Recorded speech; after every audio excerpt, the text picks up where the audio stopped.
Welcome to HP Fanfiction. Support me by subscribing the channel. Also, like and share the video to keep me motivated to make more videos like these. It felt strange not sitting down to breakfast with Harry, but that strangeness had started for Hermione the moment her mate wasn't there to offer their usual morning greeting. The excitement around the Ravenclaw table at a Hogsmeade weekend didn't quite reach Hermione. To her it just meant that Harry was on duty. She was still going to the village and would spend the day with lots of their friends. This time Hermione might even see inside some of the shops.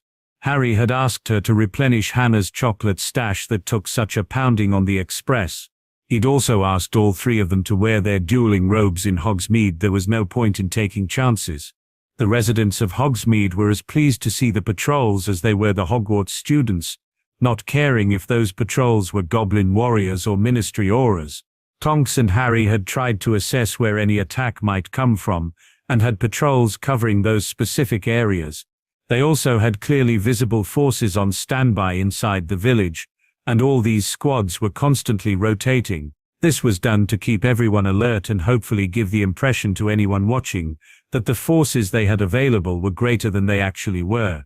Tonks had taken Harry's point to heart. The idea here was to scare anyone away from making an attempt to attack the students. Hermione had been keeping an eye out for Harry as the gang toured Hogsmeade.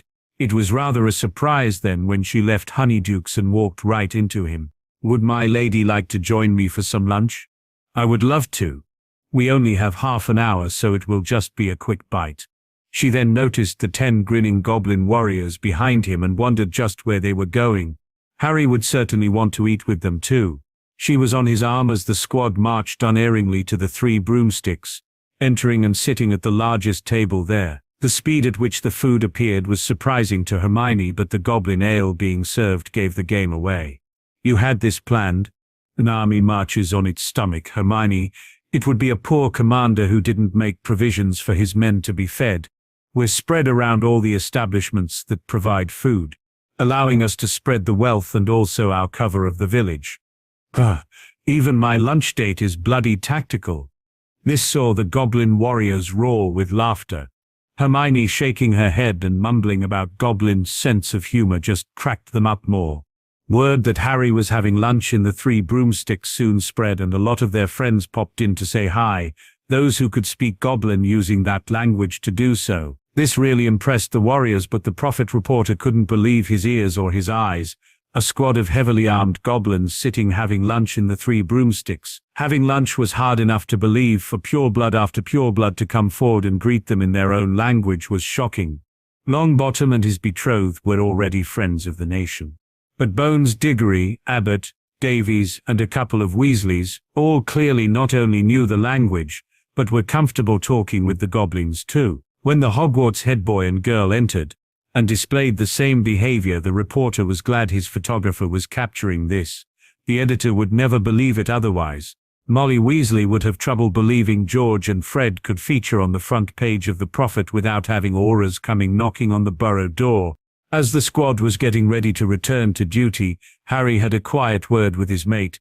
"We will be escorting the last of the students up to the castle. If you wait until then, we can walk to Hogwarts together."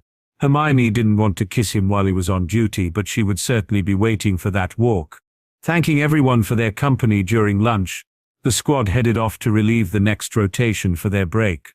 The reporter watched them leave and knew that barring any attack on Hogsmeade, he already had his front page story. The real story, though, was unfolding over 3,000 miles away. As Hermione strolled back to the castle with Harry, Peter was walking through the trees with a crying baby in his arms. Bella had stolen the male child earlier, and he had been given the job of taking care of it until the ritual tomorrow. Peter would have loved to put the child to sleep, but any magic cast on the baby might interfere with the ritual, hence why he was currently walking through the trees trying to quiet the infant. Bella might be prohibited from casting any magic on the baby, but Peter had no such protections in place. He was also certain that it wouldn't be a sleeping charm Bella sent his way if the baby's crying irritated her. As he comforted the crying child, Peter was desperately trying not to think of what the immediate future held for the doomed infant. His master had imprinted the ritual on his mind, so Peter could now see exactly where the snake was going to bite the little boy, and the points at which Rookwood would then make the cuts. The bleeding baby would quickly be immersed in the foul potion, before their master would leave his familiar and take possession of the new construct, just before the child died. Peter's thoughts drifted to another child he once held in his arms, so long ago and what now seemed like another life. Even then, though, his choice had already been made, a choice he was now having to live with. He tried not to look back, or think what his life might have been if he'd made different choices. Peter was only looking forward, though, not to what would happen to this little one on Halloween. As Harry didn't celebrate Halloween and had no intention of attending the feast, he asked Hermione if she would join him for dinner tonight. Again, only Harry leading his squad as they walked back to Hogwarts. Stopped Hermione kissing her mate. A dinner for just the two of them sounded a great way to finish off a weekend where she'd hardly seen him. Both Saturday and Sunday had been spent patrolling the village. This would also let Padma and Neville enjoy the feast with Parvati. It had been a busy weekend, but Harry didn't think it could have gone much better. The prophet was full of praise for the ministry and Gringotts after ensuring the children visiting Hogsmeade were kept safe. The front page, of course, featured the Baron of Kincassy having lunch with his goblin warriors and wizarding friends, along with quotes from all the proprietors who were delighted at the extra business the combined Auroran warrior forces had provided. A message had been passed on to Harry that the director was very pleased at how the entire situation had been handled. The goodwill the nation would reap from this was an unexpected bonus. Seeing goblins being accepted like this was slowly changing wizarding attitudes towards them. Changes that were even being noticed on the floor of the bank. Tellers were reporting outbreaks of civility from their customers. If things continued on this track, civility would become the norm rather than the exception. They were enjoying their meal and just being able to chat about anything, their hopes and dreams of the future. Hermione then had a question about the holidays that would soon be upon them. Can we spend Christmas in Kincassy? I would think we will certainly spend some of the holidays there. It isn't really big enough to hold everyone though, and I don't know about a mark in Kincassy during December.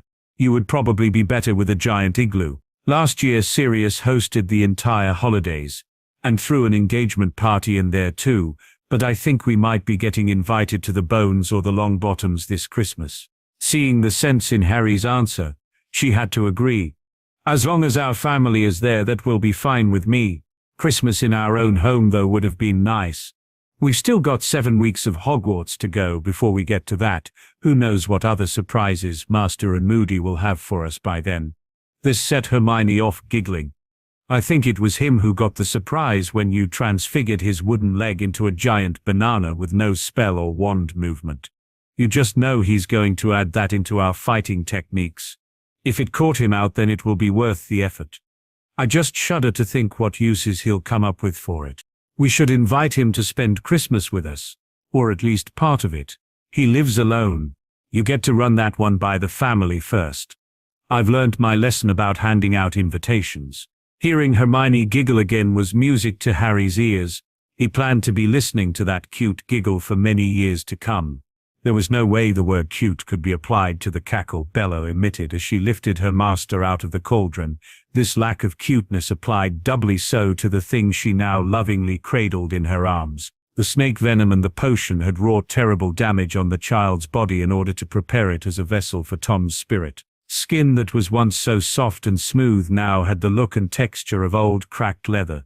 A chubby little body had become emaciated to the point where movement was slow and severely restricted. A little hand was still held out though, and such command in a voice coming from this tiny body was startling. Wormtail. My wand. Peter reverently handed over the piece of wood that came alive the instant his master's little fingers curved around it, a shower of sparks shooting into the night sky. I am in need of my rest. We will go over my plans in the morning. Bella had her master wrapped in a blanket and was cuddling him into her breasts. They were going to be traveling back to Britain as a family, with Bella having no trouble playing the doting mother. Rookwood was of course going to be the father, leaving Peter with the role of uncle. An uncle who would have a large suitcase with Nagini resting inside. Peter was pleased that at least he would get to sit on the train this time, rather than cowering under it. If his master had his way, Peter's days of cowering would soon be over. The Dark Lord intended to get a body back and then show Britain why it was right to fear him. The country might have thought it had been experiencing a lot of changes recently, but those would be nothing compared to how the Dark Lord intended to make his presence felt. Harry felt his presence would make the guys more nervous, but Henrika convinced him otherwise. So, instead of just owning the room for the first year marauders and leaving as usual, he stood beside the Lady Black and watched the club being run through its paces. They were sticking very closely to Hermione's notes from last year, and Harry remembered this lesson well, the introduction of the stinging hex. He watched as Fred and George put all joking aside and were very serious with their charges, that all four were now prefects and charged with helping the first years, certainly helped them establish a great working relationship with their marauder students. That Draco and Pansy were working alongside the twins without the slightest hint of hesitation certainly told its own story of how far the changes inside Hogwarts had gone. Slytherins and Gryffindors working together would have been unthinkable even a few years ago. Harry and Henrika lent a hand assisting those who had been hexed out of the dueling area, constantly checking they were all right. Seeing some of them fighting back tears from the pain gave Harry an idea and he disappeared for a while, returning with Luna and Colin just before the guys were getting ready to wind up the lesson. He let the kids get their comforting mug of hot chocolate while their tutors explained exactly why they had done what they did tonight. "Excuse me, Cedric. I really don't want to butt in here, but I thought your students might like to see exactly what our aims are for this club. I have Luna and Colin here, both of whom were at this exact same stage last year. I wondered if your class would like to see how these two fight now." This was an exercise that hadn't been available to Crow's Marauders last year, but everyone concerned could see this as something that would certainly help their sore students. The entire club was soon on their feet, eager to see just what level the second years were at. Harry was limiting the fight to 3 minutes, and let them loose in the area Hogwarts had warded. First years that had been feeling sorry for themselves a moment ago were now shouting encouragement as the two Crow's Marauders threw spells, dodged and shielded until Harry called time to much cheering. It was a happy yet determined bunch of first years who soon after that left the room, allowing Harry to apologize to the tutoring team. "Sorry about that, guys, but something just occurred to me as I was helping Natalie back to her group. Last year Crow's Marauders had the choice of Lockhart or us. I would like to think that wasn't a difficult decision. You lot are up against Remus, and I could see some of our first year wondering if this was worth it. A stinging hex is called that for a reason. It bloody stings. I wanted them to get a look at what was possible before they thought about chucking it in." Roger didn't think any apology was needed. "I was looking at them and could see us losing a few, but not after watching these two. You've really been pushing them this term." Colin had been delighted that he was one of the pair Harry picked and his face was flushed from exertion and pride. Luna was just glad to help out. "Our shields are getting stronger all the time, but Harry still keeps telling us not to rely on them." They all joined in with what had become their unofficial motto, "The best defense is not to be there." Harry took the ribbing in the good spirit that was intended. "Really well done tonight. I don't know about you, but I certainly found that the hardest lesson to teach last year. Next week they'll have a set of dueling robes on when they practice, but you still have to be careful they don't use that as an excuse to go charging into a fight, especially those bloody Gryffindors." Again, Colin took the jibe in the spirit it was intended, but the twins were quick to defend their house. In their own inimitable style, of course. "Hey, we teach our first year better than that. Our first thing we taught them, don't get caught." "Is that the same thing, Fred?" "It's the most important thing. Can't have us Gryffindor prefects looking bad. And Alicia would go mental if we made her look bad." The twins' theatrical shudders weren't fooling anyone. Alicia and Angelina certainly had more chance of reining Fred and George's more outlandish behavior than McGonagall ever would. Rookwood was having a hard time trying to rein their master's impatience in. That Peter is too afraid to confirm or deny what Augustus was saying, and Bella simply couldn't wait to start some mayhem, certainly didn't help his case any. Master to go anywhere near Little Hangleton before the solstice invites disaster on all of us.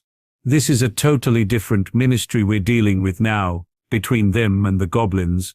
I'm certain that house will be monitored, Until we have your wand backing our endeavors, then any confrontations should be avoided when possible. Bella's the most powerful witch I've ever met, but Peter and I are at best average in a fight. Until we have you restored to a new body, then we're vulnerable. After the ceremony, I'll gladly storm the ministry itself at your side if that's your command." The Dark Lord was not used to having his orders questioned by his followers. Painfully enforcing his will would usually be his immediate response. Should that ever happen, he forced himself to stop and think, though, understanding that Rookwood was well aware of what his fate could be. Yet he still spoke out. This was also a Death Eater, who masterminded an escape from Azkaban, with the sole intention of helping his lord return to power. Rookwood's bond with Bella being nothing more than an opportunity that his plans generated, and the clever wizard then seized with both hands.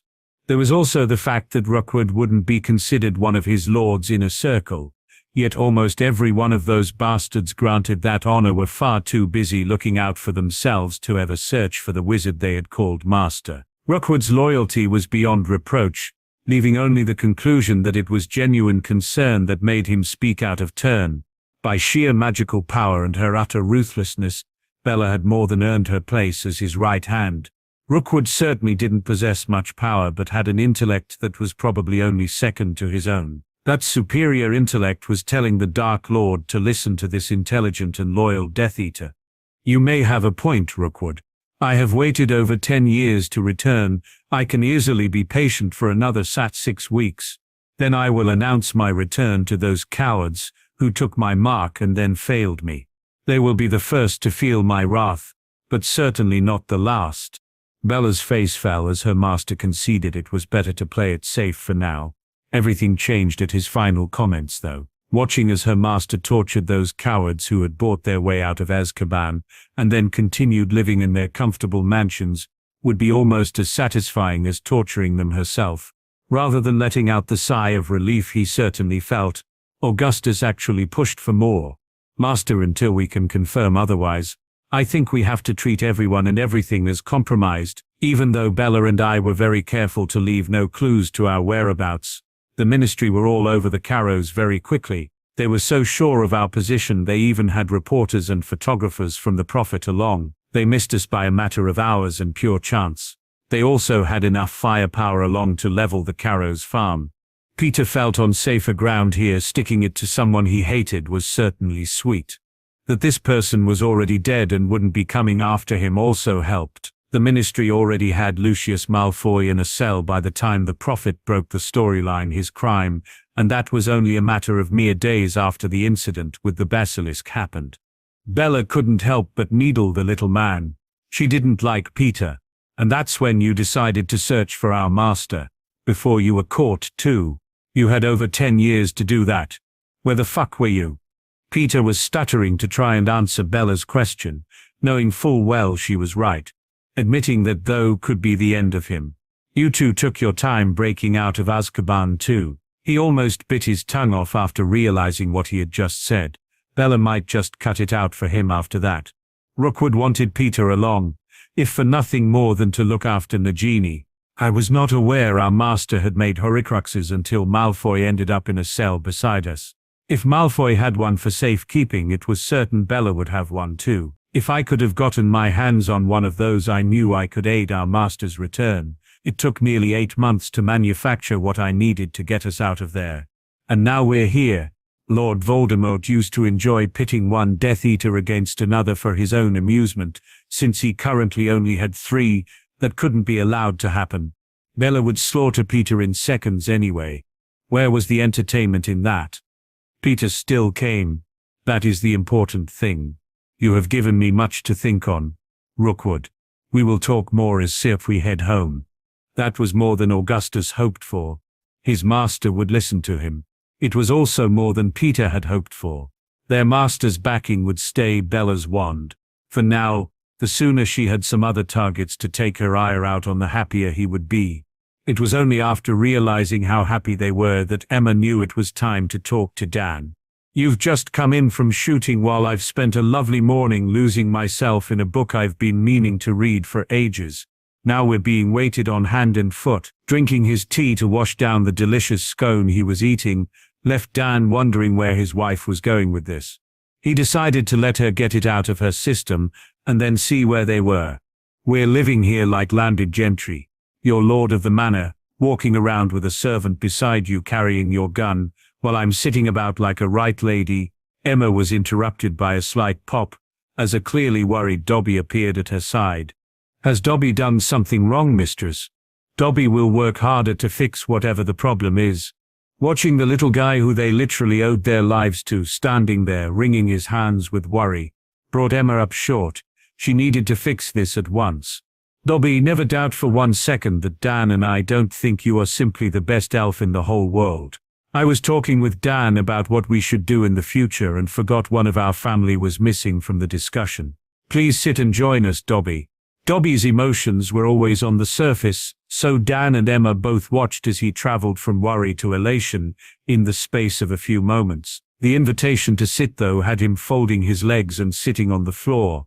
There was more work to do before he would be comfortable sitting on a chair beside them. What I was trying to lead up to is that our lives have been changing ever since we discovered Hermione was a witch. I feel we've now reached a crossroads, one where we have to decide what we do next.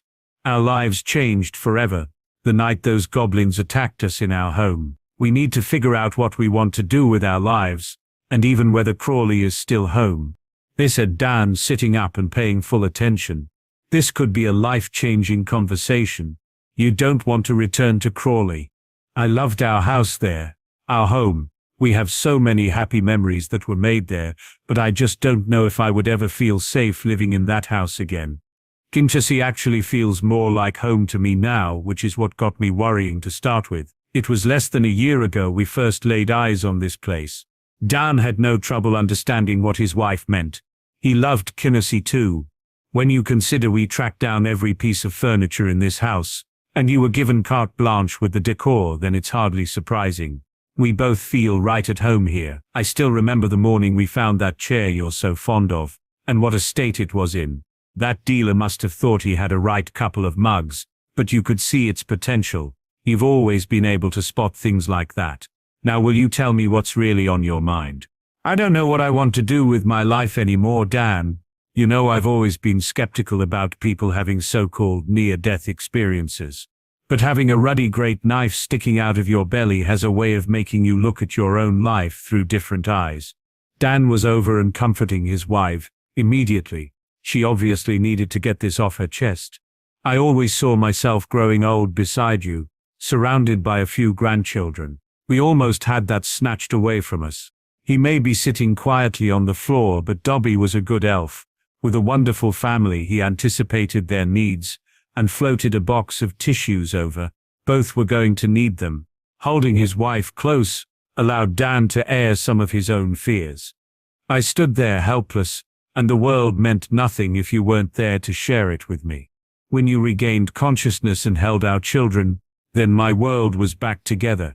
You can't ever leave me, Emma. You just can't. Both were now needing the tissues that Dobby had provided as Dan finally got what Emma was meaning. It's a bit like watching Frank and Alice try to find their place in the world again. That saw him receive a grateful kiss from his wife. That's exactly how I feel, almost as if I was reborn. At this moment I have no idea what I want to do with my new life. I honestly don't know if I could go back to being a dentist in Crawley, though. Our world had been changing before that night. But now I feel like a different person. Does that make any sense? It made perfect sense to her husband. Not only have we changed, but our place in Crawley has too. We used to be known around town as a couple of dentists. Now we've been plastered all over the national newspapers as terrorist targets. We've seen the way Harry and Hermione are treated by the goblins and magicals. I can certainly do without that kind of fame. Let's be honest here. We hardly need to work for money.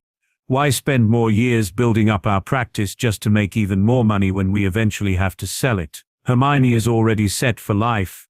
That ring on her finger could probably buy half our street, and you know Harry would be happy to let us live in any of his properties we wanted to.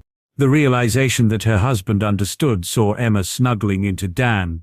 While I don't know if I can go back to being a dentist in Crawley, I don't want to sit about and do nothing for the rest of my life. Dobby could understand his mistress wanting to be busy. All elves like to be busy. Once more he tried to help his family. Mistress, Betsy heard the Lady Potter saying she would like to hold a party here, but the house wasn't big enough.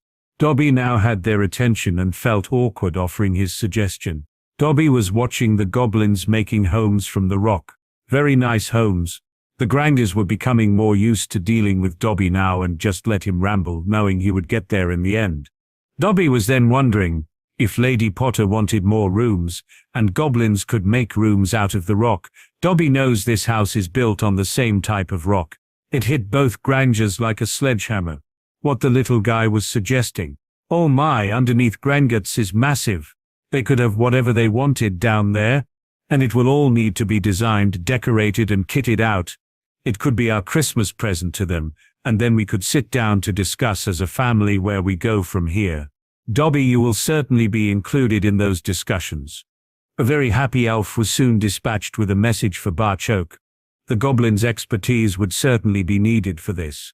Bertha didn't know what was behind the message she got, only that it couldn't be good. Nothing good ever came out of Dolores' office. It was a dark day for the rest of the games and sports department when she got dumped on them.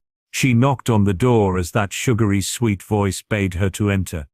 Bertha, I just wanted to congratulate you on a job well done. I'm so pleased that I'm authorizing an extra few days holiday for you. This stunned her, and was certainly unexpected.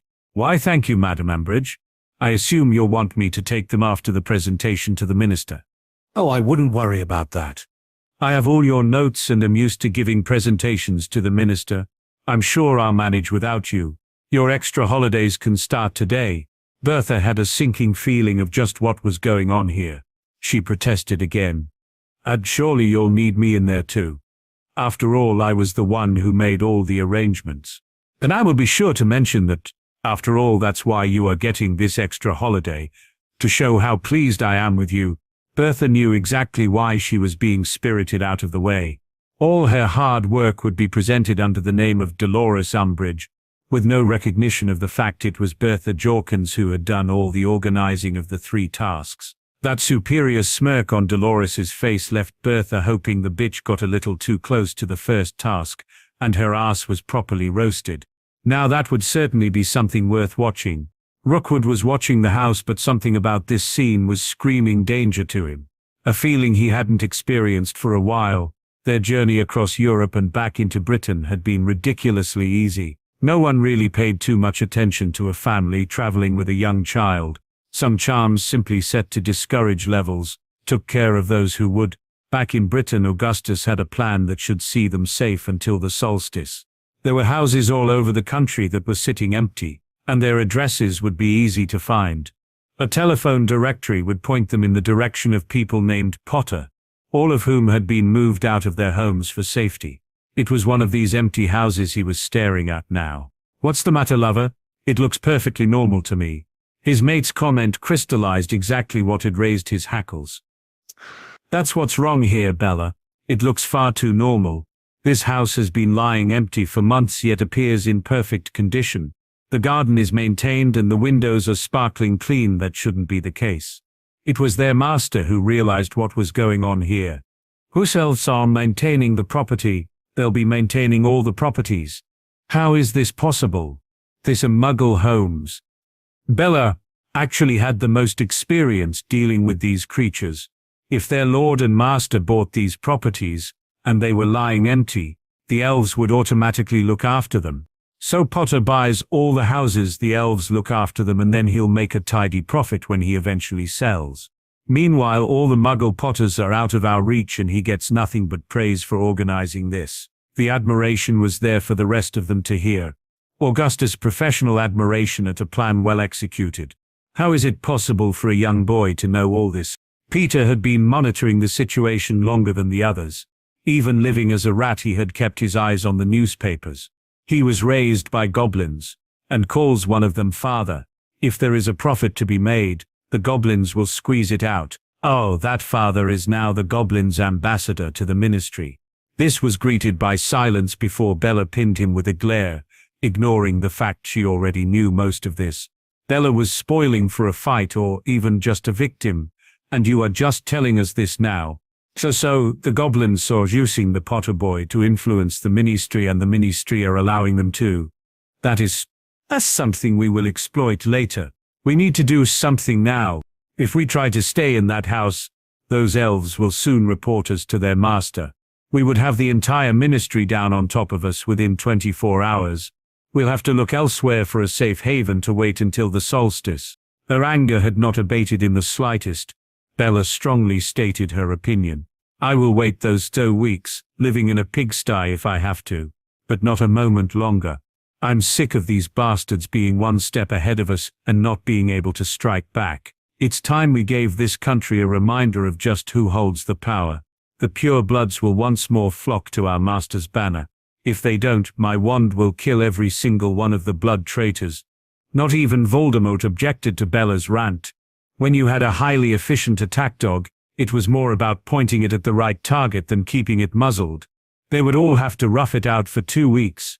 But as Bella said, not a moment longer. Hermione's ever-present planner told her there was just under 2 weeks to the end of what had been a very busy term. It also told her that the day before they left Hogwarts was a Hogsmeade visit. So Harry would again be on duty. It didn't matter too much this time though. The following day they were stepping onto the express and heading for home. Harry would be hers for 2 whole weeks, and it would be just them doing their exercises every morning. She was delighted Padme and Neville now joined them each morning. But there was no denying she missed that it wasn't only her and Harry. That had been the one time of the day when she had her mate all to herself. And Hermione missed that more than she ever thought she would. With Mum and Dad not yet returning to work, she was really looking forward to this holiday. Nothing had yet been arranged amongst the extended family, although everyone was heading to their own homes when the express reached London. All knew though that Harry had an open house policy at Kingussy. They were all welcome there any time. It was strange, but Hermione was beginning to think of Kingussy as home, rather than the house she grew up in. When she mentioned this to Harry, she had received an answer that had her thinking he would be a natural at politics. Home to me is wherever you are. It was said with such sincerity though that Hermione just had to kiss him. Something that she seemed to grasp the slightest excuse to do. And Harry never once complained. Yes, it would be good to get him to herself and celebrate the season of peace and goodwill to all together. The Christmas party for Crow's Marauders had been such a success last year that everyone wanted a repeat performance this year too. The new Marauders were first to try the skating rink, and they fell in love with it immediately. This time Harry brought Hermione along when he created the room for the club, and the couple then enjoyed a carefree evening skating around the massive Christmas tree. Hogwarts had once more provided. They would be back here tomorrow night with their own group of marauders, while Wednesday had them returning yet again to the ice with the rest of their year group. As happened in the lead up to last Christmas, the remainder of the year groups would see the room used for skating every night. This was particularly pleasing to those in 6th and 7th year. They had Hogsmeade on Saturday, skating that evening before leaving on the express on the Sunday, a perfect way to end what had been a very hard and busy term for Hogwartsian EWT students. While most of the school were looking forward to a visit to Hogsmeade before traveling home the next day, Hermione could read that something was troubling Harry. She questioned him over her concerns while they were sitting relaxing in the common room. Hermione, if I was a Death Eater, then tomorrow would be the perfect time to strike. They will have had a chance to study our defenses, and between no attack the last Hogsmeade weekend and this festive spirit everyone keeps going on about, our troops might just let their guards slip. I won't be able to have lunch with you tomorrow, but I will still be escorting the last of the students up to the castle. I won't relax until every last one is back inside the Hogwarts wards. That's fine, Harry. I'll wait and we can walk back together.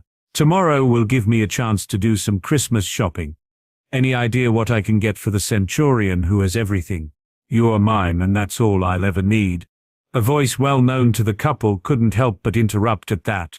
Getting really smooth there, Harry, but that's no help to us poor souls trying to buy you a present.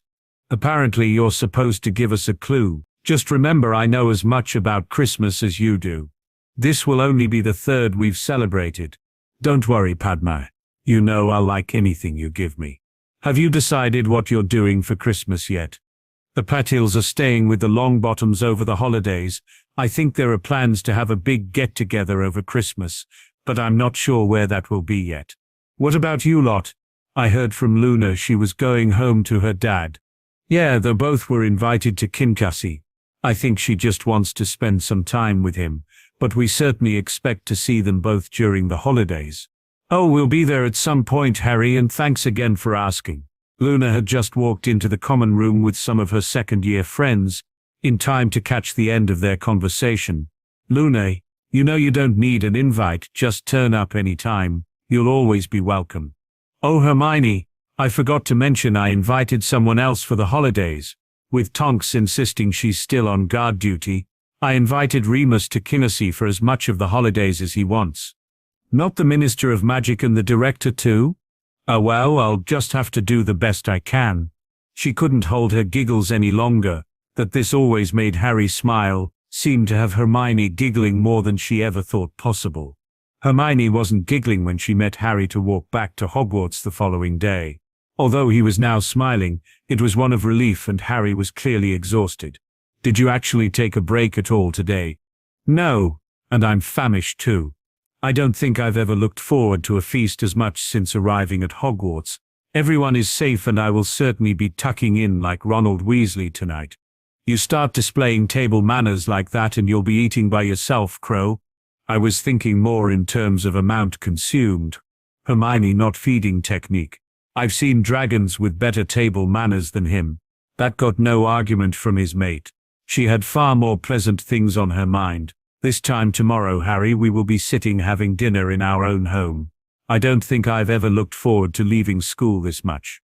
That type of sentiment coming from Hermione raised Harry's concerns that something was wrong. I know that extra defense training 4 times a week has been hard on all of us. We could cut it back next term if you thought. Centurion be damned, Hermione kissed him until he was quiet. I'm looking forward to going to our home, Harry. Not getting away from Hogwarts. Arm in arm, the Centurion and his mate walked beside a squad of warriors and shepherded the stragglers back into the safety of the Hogwarts wards. Hermione thought her mate had been right, only then would Harry truly relax. It was only seeing a very happy Natalie running toward them that allowed the McDonalds to finally relax. Their daughter had sent them a letter home every single week since she left, but that was just no substitute to seeing for themselves that she was practically glowing with happiness. It had been a terrible wrench to allow their little girl to attend boarding school. Magical or otherwise, here was their first indicator that sacrifice might actually be worth it in the end. She was trying to hug them in greeting and say cheerio to her friends at the same time, seeing that Natalie had so many friends delighted her parents. That possibility was one of the main reasons they had consented to her attending Hogwarts in the first place. As they had been standing beside the Grangers, waiting on the train, Roy got a chance to thank Harry for looking after his little girl. Harry was just happy that Natalie seemed to have forgotten all about her experience with the Dementor on her trip to Hogwarts. Sir, I am only one of the people who looked out for her. Natalie's made friends in every house and I think she's enjoyed her first term in Hogwarts. Dad, Mum, I've loved it. Feasts, the Merlin Bowl, the Marauders Club, and we were skating inside the castle for our Christmas party. Hogwarts is just amazing. This drew smiles all round, actions that were being repeated the length and breadth of the platform as families were reunited. Edmund was watching closely as his daughter seemed a different person from the one that entered Hogwarts as an 11-year-old witch. She was confident, bubbly, and a string of students approached both her and Draco to wish them a Merry Christmas. He also saw the lad's mask slip back into place the instant Draco spotted him. Pansy too lost some of her bounce as they headed in his direction. Their greetings were cordial and Draco promised to contact Pansy soon before he headed off to where his mother was standing. Edmund had also noticed the Knot girl happily waving goodbye to friends before joining her family. This was certainly not how he expected the daughter of someone spending the rest of their life in Azkaban to be treated. It would seem that Crow was as good as his word and only the guilty were being punished. Now that he couldn't access the ministry, he was beginning to think this might be his best option for protecting Pansy's future. With him being at least considered as a Death Eater, there really weren't any other betrothal offers out there for his daughter. It was another daughter, though, who kept sensing something wasn't just quite right. Eventually she had to speak out. "Okay, Mum, what's going on? I know you're hiding something, so you might as well tell us now." Emma was blushing like a kid caught with her hand in the biscuit tin, though Dan raced to her rescue. "We have a surprise for you, but you're gonna have to wait until we're back home to see it." Harry was fine with that, and hustled Hermione along, whispering in her ear as he did so. "Did you notice he said home? I don't think he was talking about Crawley either." A portkey trip later saw the four of them plus Tonks arriving in Kincassie, and Hermione giving her usual greeting to their waiting father. Barchoke appeared to be another goblin who was falling under the Granger hugging spell too. It was only after entering the house proper that both teens noticed they had gained a staircase. Only this one was going down. It was a very nervous Emma who answered their initial queries. "We made a few alterations to the house. We did have a lot of help though." Harry looked questioningly to Tonks. "You knew about this?" "I knew there was a surprise waiting on you in Kincassie, but that's all. That's why Remus won't be arriving for a few days. The word is that it's a family surprise, and he didn't want to intrude." With the other three adults smiling nervously at them, Harry took Tonks and Hermione by the hand and led them down their new staircase. He wanted the Aura to know she was considered family and would be having words with Remus when he eventually arrived too. What awaited them down there, though, took the breath away from the now astonished trio. A cavern that appeared about the size of the entire house above had been hewn out of the granite, with the walls and domed ceiling being constructed entirely of the same material. The light from 6 magnificent crystal chandeliers had the entire construction glistening like sunlight being reflected off the sea. That you could easily hold a ball for well over 100 people in here left the couple struggling to know what to even call it. Saying it was a room just didn't do this beautiful place justice. Hermione's mouth was moving, but there was no sound coming out. Her mother, though, knew the questions she would be wanting to ask. "We knew you loved the house, but also that it didn't have enough room to hold a party for everyone you would want to invite. Once we took this idea to Barchoke, well, you can see the results for yourself." It was to his father that Harry directed the couple's first question. "How is this even possible? The work involved would have taken more time than there was available." The goblin smiled at his children, pleased to see how happy they were with this while looking forward to seeing their reactions to the other surprises that would be coming their way. "As Emma said, we had a lot of help. The elves wanted to play a part in this too. As we dug out the rock, they were removing it just as quickly. The director also wanted some way of saying thank you for all your efforts, and assigned every builder in the nation to this project. This isn't all of it." That statement saw Hermione finding her voice. "You mean there's more?" Barchoke led them over to a specific part of the wall, and ran his finger down it. The stone wall became 2 doors that swung open, and led to another cavern. This one clearly wasn't finished, but there was a very good reason for that. This could be a training room, or whatever you want it to be. Emma even suggested putting a swimming pool in here at one end, something that would be rather easy to do. "We wanted to leave those decisions up to you." Barchoke again found himself the recipient of a hug from his daughter. Hermione then used the same method, made sure her mum and dad knew she was happy about this too. "We thought you would like to have everyone here for Christmas, but wanted to wait until speaking with you first. At the moment we're looking at Christmas here, and then bringing in the New Year at Amelia's home." Hermione's squeal of excitement might have interrupted Emma, but was music to all of their ears. She jumped on a just as pleased Harry. "We get to spend Christmas in our own home. That's exactly what I wanted, but now we can have everyone here too." Harry had Hermione's feet off the floor as he spun her around, basking in her obvious happiness. He did pick up on something else though. Mum was certainly pleased at their reaction, but still appeared nervous about something. Clearly there was more going on here than they had been told. He gently lowered Hermione as she too began picking up on some of this. "What else do you have to tell us, Mum?" Harry's question caught them flat-footed, though it was again Dan who came to his wife's rescue. "I think we need to be upstairs with a cup of tea in our hands before we get to that." He then took Emma's arm and they walked back up the new staircase. This had Hermione worried until Harry nudged her attention in father's direction. The wide grin he was wearing might have stopped her worrying, but her curiosity just hit new heights. Tonks clearly had no idea what was going on and again needed convincing to be part of this discussion. It was only after Emma was seated in her favorite chair and Dobby had served tea that more information was forthcoming from her.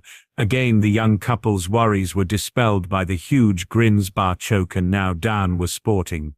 The goblin healers had never used the procedures needed to save my life on a muggle before. It was perfectly understandable then that they wanted me back for regular checkups. My visit last week gave us quite a shock. It turns out I'm 3 weeks pregnant, 4 now, and you are going to have a baby brother around about the middle of August.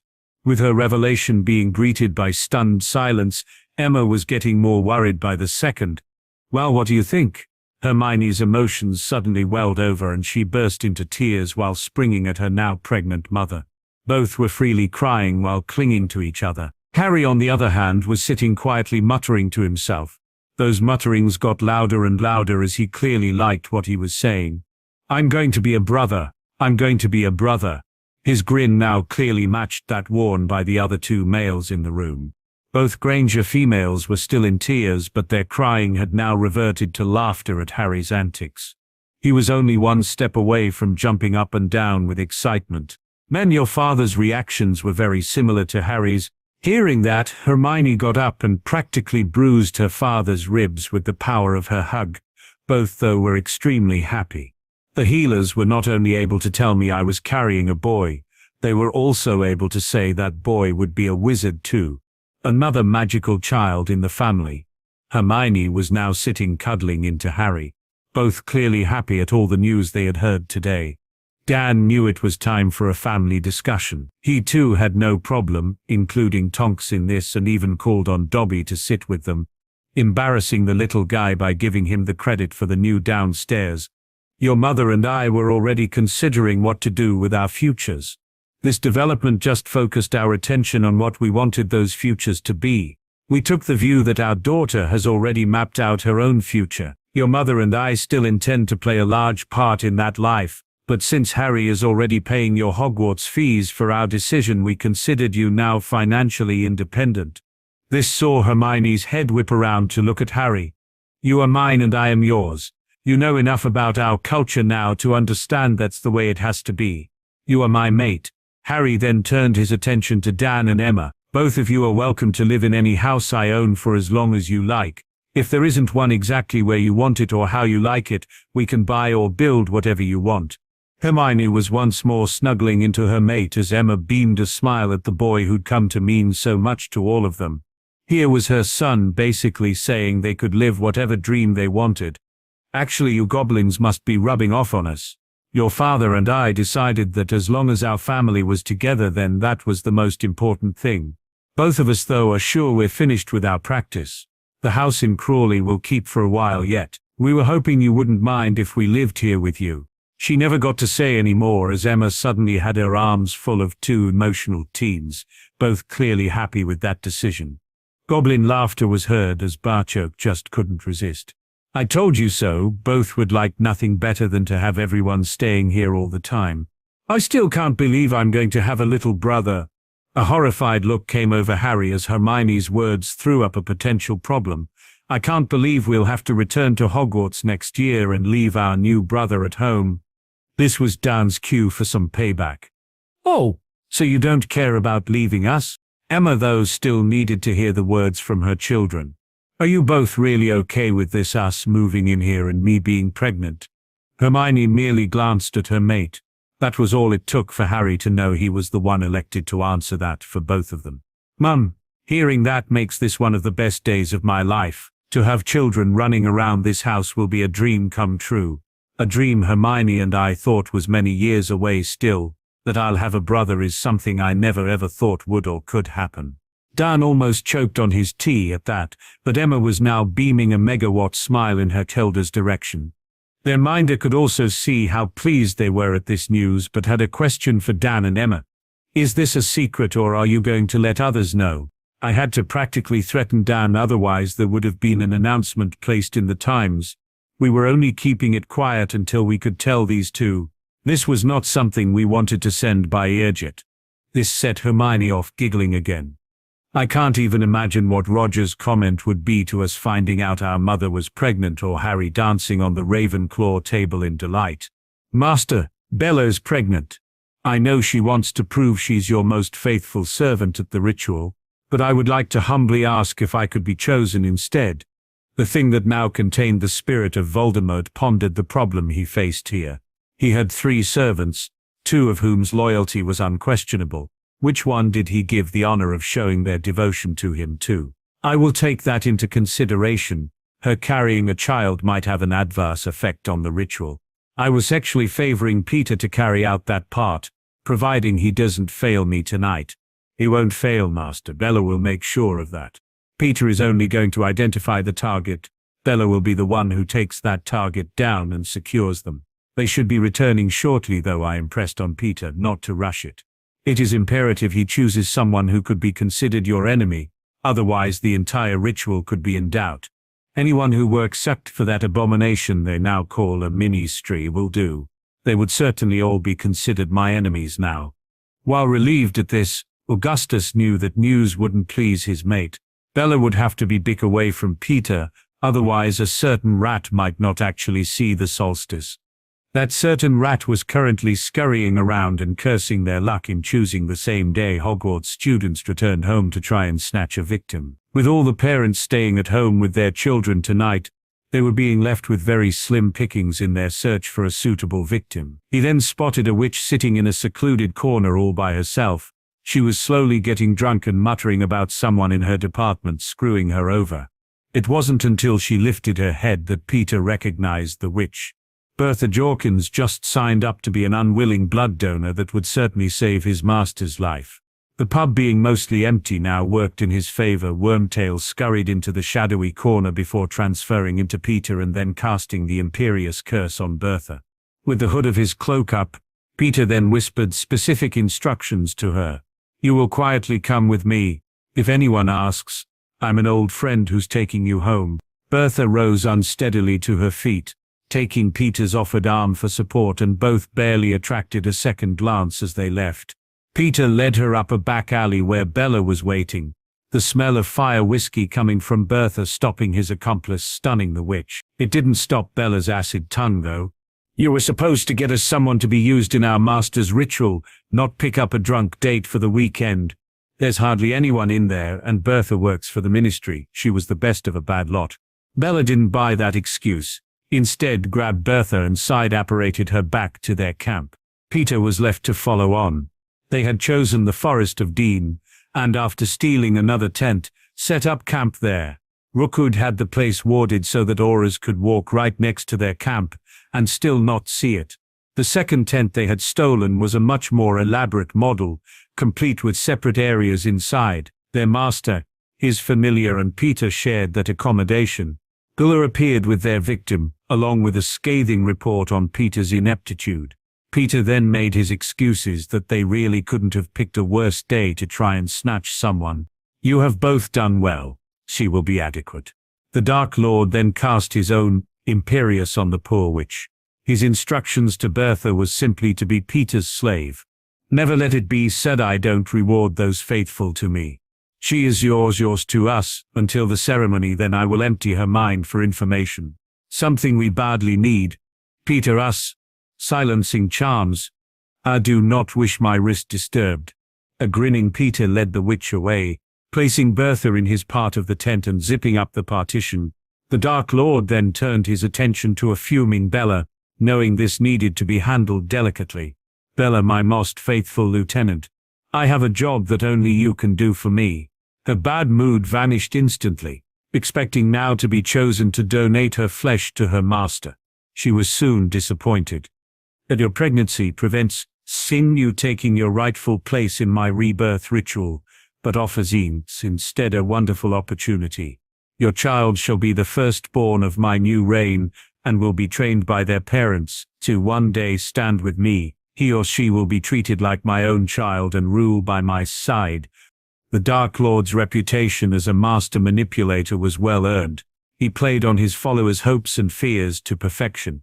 Bella was now prostrate before him, swearing the eternal allegiance of her entire and yet unborn family. Augustus was also delighted that his pregnant mate wouldn't now take part in a dark ritual that could have harmed their unborn child, while Peter was a lot easier to please. All tonight's problems easily solved, and it cost him nothing.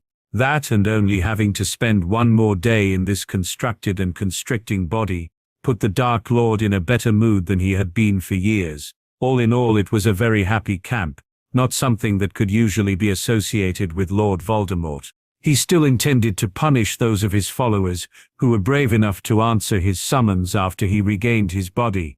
Those who didn't answer would pay the ultimate price for their betrayal. Traveling using Muggle transport had also exposed the four of them to the Muggle media, an experience that just might have provided a way to wish Harry Potter a very Merry Christmas. He intended to make that boy's every waking moment a nightmare, and leave his sleep so full of horrific dreams he would eventually beg Lord Voldemort for death. "Harry, are you asleep?" "No, Hermione, come in. I'm guessing you couldn't sleep either." "Oh, I'm just too excited to sleep. I feel as if every wish I ever had is all coming true, but I can't seem to shake the feeling that the hammer is about to fall on us too." Harry had been lying in bed and trying to lose himself in a Spider-Man comic, but the same kind of thoughts had been troubling him as well. "I know exactly what you mean, Hermione. In any battle, when things are going far too well for your side, that is usually the point when something totally unexpected happens and turns all those carefully laid plans into dust. All we can do is take every precaution we can think of and continue to train hard to meet those that catch us out." Hermione snuck under the covers, needing to hold her mate for comfort. "I feel happy, excited and scared all at the same time. I was worried about Mum and Dad's safety before. Now that Mum's pregnant, I'm actually terrified for them. We've made Kingussie as safe as we possibly can, so them staying here is perfect. They will also have Dobby to watch over them. We both know how devoted that little elf is to our parents. If the situation suddenly deteriorates in Britain, then we'll have to try and convince them to leave for the island. Nothing can touch them there." That suggestion certainly appealed to Hermione, so much so that she snuggled into Harry and kissed him for coming up with it. "With Mum pregnant, we should have no problem convincing Dad to take us somewhere totally safe. Our only problem might be stopping them trying to drag us along too. Hermione, you all know I'm a centurion. If there's going to be a battle, then my place is at the front of the warriors.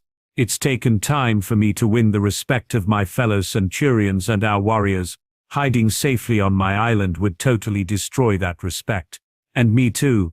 I know, Harry, just remember though, me not covering your back in that same battle would totally destroy me as well. That's why we all train as hard as we do. Padma and I know our mates are going to be at the center of this war if it kicks off again." Harry knew there was nothing to be gained by arguing over this at the moment. In all probability, it would be the circumstances that dictated their response anyway. "Hermione, let's just concentrate on the now while training to try and meet whatever the future brings. We're going to have a wonderful Christmas with our family, a family that's going to grow. We have a real reason to celebrate this year. I think we should give it our best shot." Having heard enough, Dan headed off to bed himself.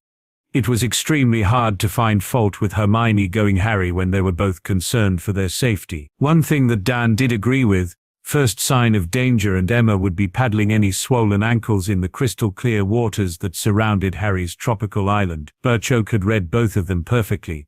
They had been delighted with the changes made to the house and ecstatic at the thought of having a little brother. He also agreed with Harry's assessment that they had more than normal to celebrate this Christmas.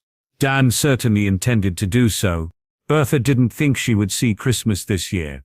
What was worse, part of her was hoping she didn't. Being a slave to that bastard Pettigrew was not a life worth living as far as she was concerned, especially since that thing they were calling Master was threatening to rape her mind when whatever they were up to here was finished. That Bertha was currently in a cemetery and bound to a headstone didn't bode too well for her future anyway, not with Bellatrix Lestrange and Augustus Rookwood here too. The Imperius had been removed and she'd screamed every insult she could think of, and some she came up with on the spur of the moment, at that bastard Pettigrew, much to the amusement of Lestrange. Now Rookwood was placing the ugly thing in a massive cauldron full of bubbling potion and Bertha was praying it would drown. When the grave at her feet suddenly opened and part of the corpse buried there made its way into the cauldron too, Bertha knew for certain that prayer wasn't going to help her tonight. She wriggled and fought as best her current circumstances allowed as Rookwood approached her with a wicked nick in his hands. For some sick reason, her struggles just seemed to please him more. After her blood was added to the cauldron, Rookwood then handed the knife to that little shit Pettigrew. Bertha was pleased to see the sick bastard looked ill with the thought of what he was now expected to do. Watching him cut his hand off and let it drop in the cauldron had an effect on Bertha she wouldn't have believed possible a few days ago. She was delighted to see the little bastard in severe pain but couldn't help but wish it was another piece of his anatomy that he'd cut off and flung in there. Bertha would certainly have been prepared to volunteer her services, and to ensure the cut was as ragged and painful as she could make it. Those pleasant thoughts were rudely interrupted by the cauldron exploding, and Bertha thought for a moment they'd made a mistake. She certainly couldn't think of any potion where the addition of Pettigrew's grubby hand would have a positive result. The sight of a body appearing from the resulting mist, though, destroyed that fantasy. Rookwood quickly stepped forward with a robe for the figure while Lestrange handed it a wand. Both then got on their knees before the tall figure. Peter was already on his knees, clutching his stump to try and slow down the blood loss. There was absolutely no sympathy heading in his direction from Bertha. "Ah, my faithful servants. Peter, hold forth your arm." Bertha watched in horror as Voldemort's wand conjured a silver, fully functioning hand for Peter. Considering what part of his anatomy she'd been wishing Peter had cut off before, witnessing this was the final straw for the witch. The contents of her stomach were now displayed down the front of her robes, but Bertha really couldn't give a shit. She was currently sobbing and right on the edge of hysteria. This seemed to amuse her captors though and attract Voldemort's attention. He walked toward her and cold fingers were soon caressing Bertha's cheek. "Ah, Miss Jorkins, I should really thank you for assisting in my return. I won't though. Instead, I'm going to enter that mind of yours, Sellers, and strip out every piece of information that might be useful. This will leave you nothing more than a drooling idiot. There is some good news, though. Peter has already proven he's not too fussy. I really don't think it will affect the relationship you two already have." Rookwood and Lestrange were roaring with laughter at that, but Bertha finally lost it. She started screaming and just couldn't stop. This delighted the Dark Lord. He'd basically broken this witch purely by fear. Now that was power. Power he had certainly missed being able to wield. It was time to start reminding people just how powerful Lord Voldemort actually was. "Bella, my dear, could you hold out your arm for me?" Pansy was rudely awakened by someone roughly pulling on her arm. As her senses slowly came online, she was greeted by the sight of her father standing there. He didn't give her time to say a word. That was time Edmund Parkinson didn't have. "Pansy Parkinson. Edmund Parkinson, cast you out of the Parkinson family forever. So mote it be." Pansy felt the magic swirl around her and was in tears as she sought some answers. "Father, why are you doing this? What have I done?" "You will leave this house at once and never come back. Never, you understand. Go to Draco and take your mother with you. The wards on the Malfoy home will protect you. You need to go now." Pansy found herself dragged out of bed without even time to grab her housecoat. She was marched the flue where her mother was standing stoically waiting on her. "Pansy, you need to contact Draco to get permission for me to come through too. Hurry girl, we don't have much time." As Pansy's head was in the flue, Edmund kissed his wife before he too was forced leave. He knew the Dark Lord would be punishing his followers, and that he delighted in using wives and daughters to extract revenge on those Death Eaters that displeased him. That Pansy was young, beautiful, and betrothed to Draco Malfoy meant her fate would have been sealed. The Dark Lord wouldn't pass up an opportunity to torture both families at the same time. Edmund could only hope these goblin wards were as good as they were portrayed. The goblins had been more than kind to Severus. His cell could never be considered luxurious, but he had discovered that goblins didn't really indulge in luxury. His home was certainly adequate for his needs and could even be considered comfortable. He certainly wasn't comfortable now. The pain in his arm and the cold sweat from knowing what that pain meant were currently responsible for his discomfort though. It was impossible for Severus to answer his former master's summons. The fact that he thought of the Dark Lord as his former master meant his decision was already made. The prisoner rang for assistance and soon had a guard at his door. I respectfully request a meeting with Ambassador Barchoke. I have information vital to the safety of his son, Centurion Crow. Severus then showed the guard his forearm. The black tattoo was now animated and appeared angry. The guard nodded in understanding and left at once. As Severus sat there and waited on the ambassador, he was faced with the irony that his life was so much better now, thanks to a Potter and a Black. He understood that the goblins treated the young couple as mates, and it was ironic that the Muggle-born wife of a Potter, granting him the ability to communicate in Goblin, had certainly positively affected his life and status. That book written by the Lady Black also gave him insights into what was happening all around him, insights that were allowing him to integrate more and more into the nation. So much so that Severus now thought of this as home, which was why there was not the slightest hesitation tonight. Severus Snape had made his choice, and it wasn't to serve a madman. Pansy, we both made our choice, you know I have to do this. But he's my father. No, he's not. I'm disowned. Draco was standing holding his betrothed as she broke her heart over the situation. He really didn't know how to deal with this, but his thoughts drifted to how more and more he had built a method for handling situations.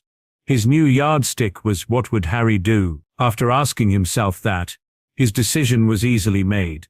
He left a surprised Pansy standing there while he made his way over to the desk that had been his father's. There was an exquisite knife sitting there that his father had rather pretentiously used to open scrolls he'd received. Draco had a much more important role for the blade. Both Mothers and Pansy were now looking apprehensive, as Draco returned armed with the blade that was until he cut his own palm before passing the blade to Pansy. She knew at once what her betrothed was proposing here. Both had read all about this in a rare book they found in the Malfoy library, a book Hermione now owned. Without a second's hesitation, she cut her own palm and clasped her betrothed's hand. Both mothers were soon in tears as they watched their children perform the blood-bound ceremony. Narcissa understood Draco was offering this to Pansy in a bid to heal her hurt at being disavowed, and she'd never been prouder of her son. They watched on as a silver glow grew up their arms and into their shoulders. Draco kissed his mate and rested his forehead on hers. Pansy, you are mine now, and we will make that official whenever you feel ready. There will be no pressure from me, but there is still something I need to do. We've both made our choice, just as your father has. That was a very brave thing he did tonight. We can't let that bravery go to waste. Pansy kissed her mate before nodding in agreement. Draco passed her over to their mothers before he headed to the flue. It had taken mere minutes to discover from Elspeth why her husband had acted the way he did. Draco now needed to flow call Sirius and get him to put the warning out amongst the family. He's back. The Dark Lord was back, living in the lap of luxury. Exactly where Tom was sure he really belonged. Lord Voldemort had just had a stellar evening, acquiring his new body before dishing out punishments to those of his followers brave enough to return at his command. He then left them lying there while he enjoyed shredding the mind of the Ministry Witch for information. That information had him pondering his next move against the Ministry and Potter, that is. He'd known exactly what else was going to be accomplished on his first evening back. Lord Voldemort had approached his recovering followers and asked who wanted the pleasure of having their lord stay with them. All had of course begged for the honor, just as he'd already chosen whose house he was going to take over. On arrival, Peter led his drooling husk of a girlfriend in search of a bedroom in their new home, while Tom dismissed Bella and Augustus to do the same. That left the Dark Lord alone with his familiar and a prostrate host, Edmund Parkinson. He could see the wizard shaking as he lay at his feet and wondered whether it was caused by the after-effects of the cruciatus or fear. He would like to think a little of both. Tell me again, Parkinson, why your wife and daughter are not here to greet their lord. The Death Eater tried to keep his voice steady as he answered his master. After I collected my daughter from the Express, I made an attempt to end Pansy's betrothal to the Malfoy brat.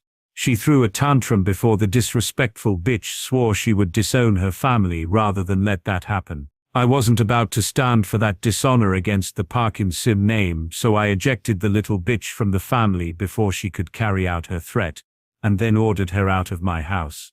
I can only assume she went to her betrothed, and that my wife accompanied her. Ah, but Draco is no longer her betrothed. You ejecting her from the family would end that agreement. Forgive me, Master, but they have convinced each other that they're in love. Draco would take her in, even though she now has no name. I'm afraid Draco isn't half the man his father was. His familiar was coiled over his shoulders, and he was affectionately stroking Nagini's head when Tom let his anger show. Bella made dear Lucius' death far too quick.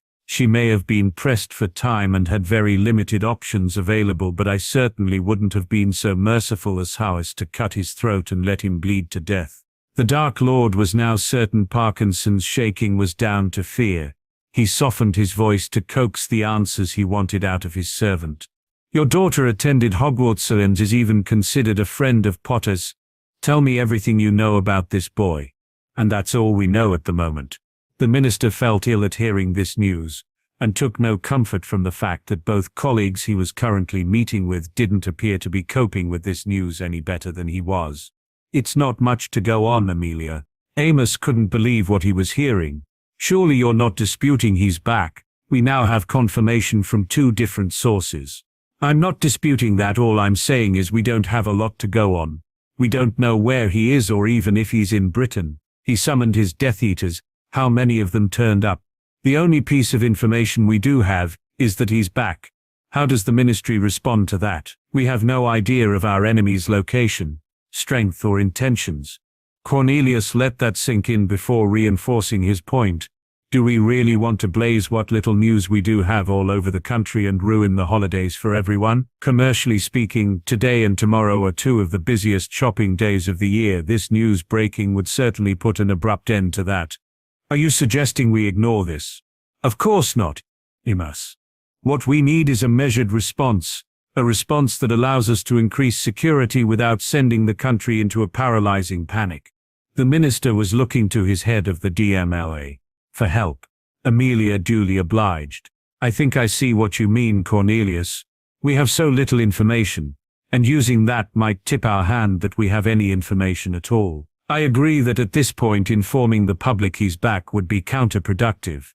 I also agree with Amos that we need to do something. We still have 2 escaped Death Eaters on the loose, a perfect excuse to increase security and provide a timely reminder to everyone to be vigilant over the holiday period.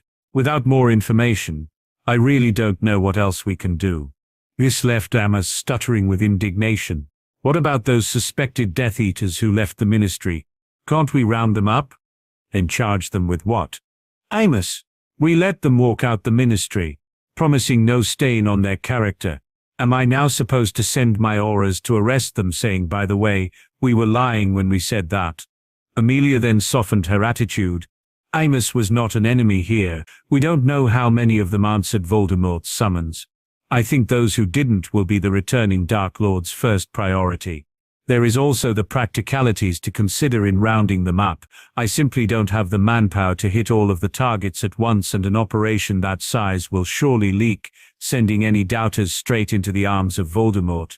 The minister was left shaking his head. It's the Carrows all over again. There's a section of our community that knows he's back, but not one of them trusts the ministry enough to come to us for help. Augusta Longbottom was right. We need to change that. He found his 2 colleagues agreeing, though Amelia took it further. Once Voldemort makes a move, the gloves can come off. That fact changes the entire complexion of the problem. We need to decide, though, how to deal with those who don't want to rejoin Voldemort. The Chief Warlock was beginning to understand the dilemma they faced here. I think Harry showed us the way. It's all about how we treat the families involved. Knowing my Tabitha and Cedric are safe behind those wards certainly gives me great peace of mind. My Cedric teaches the Knot Girl at their extra defense class in Hogwarts. He says she's a lovely young witch. What fate would have awaited that child if Harry hadn't stepped in? If we can protect their families from Voldemort's retribution, then we might yet see some of the doubters approaching us. Those sentiments certainly found approval from Cornelius and Amelia. She though wanted to add another layer to Amos's proposed solution. Protecting families is fine, but we also need to show what happens to those who willingly chose to follow this madman. Their masks hide nothing now. Kicking them out the ministry means we now know who at least some of them are. We strip them of any source of respectability, wealth or possessions, and then ensure they're aware. We'll take them down hard and then execute those who survive being captured. Cornelius was quite pleased with the initial ideas this impromptu meeting was throwing up, but something else just struck him. I think we need to get Arthur in here. He needs to know in case Voldemort starts attacking Muggles. I also want him to contact Ambassador Barchoke. St. Mungo's needs warded against Death Eaters as quickly as possible. I don't give a shit how much it costs, or if it tips our hand that we know he's back. Those people need protecting now. A cold shiver ran down Amelia's back at the mere thought of Death Eaters attacking the hospital. The goblins don't have Christmas holidays, so they might be able to do it quickly. Do you want me to arrange for the staff to be screened as we did inside the ministry? This received a positive response from the minister, while Amos was sure the other problem would be solved too. Once we start finding Death Eater vaults, there will be plenty gold in the coffers to pay for protecting St. Mungo's. I'll get Arthur up to speed while Amelia is screening the hospital staff. It should be a safe bet, just saying. The new wards will be going up over the holiday period. The minister then looked to his two most senior advisors and asked the question that was at the forefront of his thoughts. We all remember the last time. Are we ready now to end this? Knowing the question was really aimed at her, Amelia gave the most honest answer she could. The ministry is certainly better prepared. While I had hoped for longer, knowing he's back allows us to step up our preparations. If we can act quickly and stop him gathering support, then the odds will tip heavily in our favor. His Death Eaters murdered a lot more victims than he did. They're also nowhere near as powerful. Taking that threat away should leave us dealing with a small group. I refuse to believe 20 or so wizards and witches that we will make outcasts could ever take over the country. And what about Harry? Again, Amelia knew she could answer the minister's question honestly, and that the information wouldn't go any further. Like us, Harry could have used a few more years. That Moody seems almost ready to adopt the four of them should give you some idea of their abilities.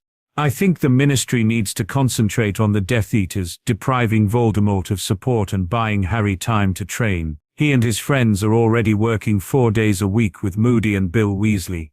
They would really need to leave Hogwarts to train anymore, not something I would recommend. She then gave her reasons for cautioning against that action. The idea of the ministry training 4 teenage assassins to go after Voldemort is not something that sits comfortably with me. At the moment, all we are doing is augmenting their already established training pattern, at the request of Harry's father. Of course, I would bet my ministry pension that this exact same meeting is currently taking place in Usse. They might reach a decision there that changes my opinion and our options. Amelia's ministry pension was in no danger. The exact same meeting was taking place in Usse. It was only their priorities that were different. Very different. Listen everyone. I'm pregnant, not ill. I will not be treated like some invalid and be shipped off somewhere to safety. Not unless my entire family comes too. Mum, I'm a centurion. I can't run away and hide. If you're saying Usse isn't safe, then we all need to hit that island today. If it is safe, then Dan and I shouldn't have a problem staying here while you are both at Hogwarts. Sirius and Remus were trying not to laugh, but it was Tonks who couldn't hide her grin. She has you there, Harry. Either Usse is safe or it isn't. You can't have it both ways. Not helping here. Tonks, Usse is safe, but not as safe as the island. Nothing, and no one can touch them there. I've already lost one set of parents to this mad bastard.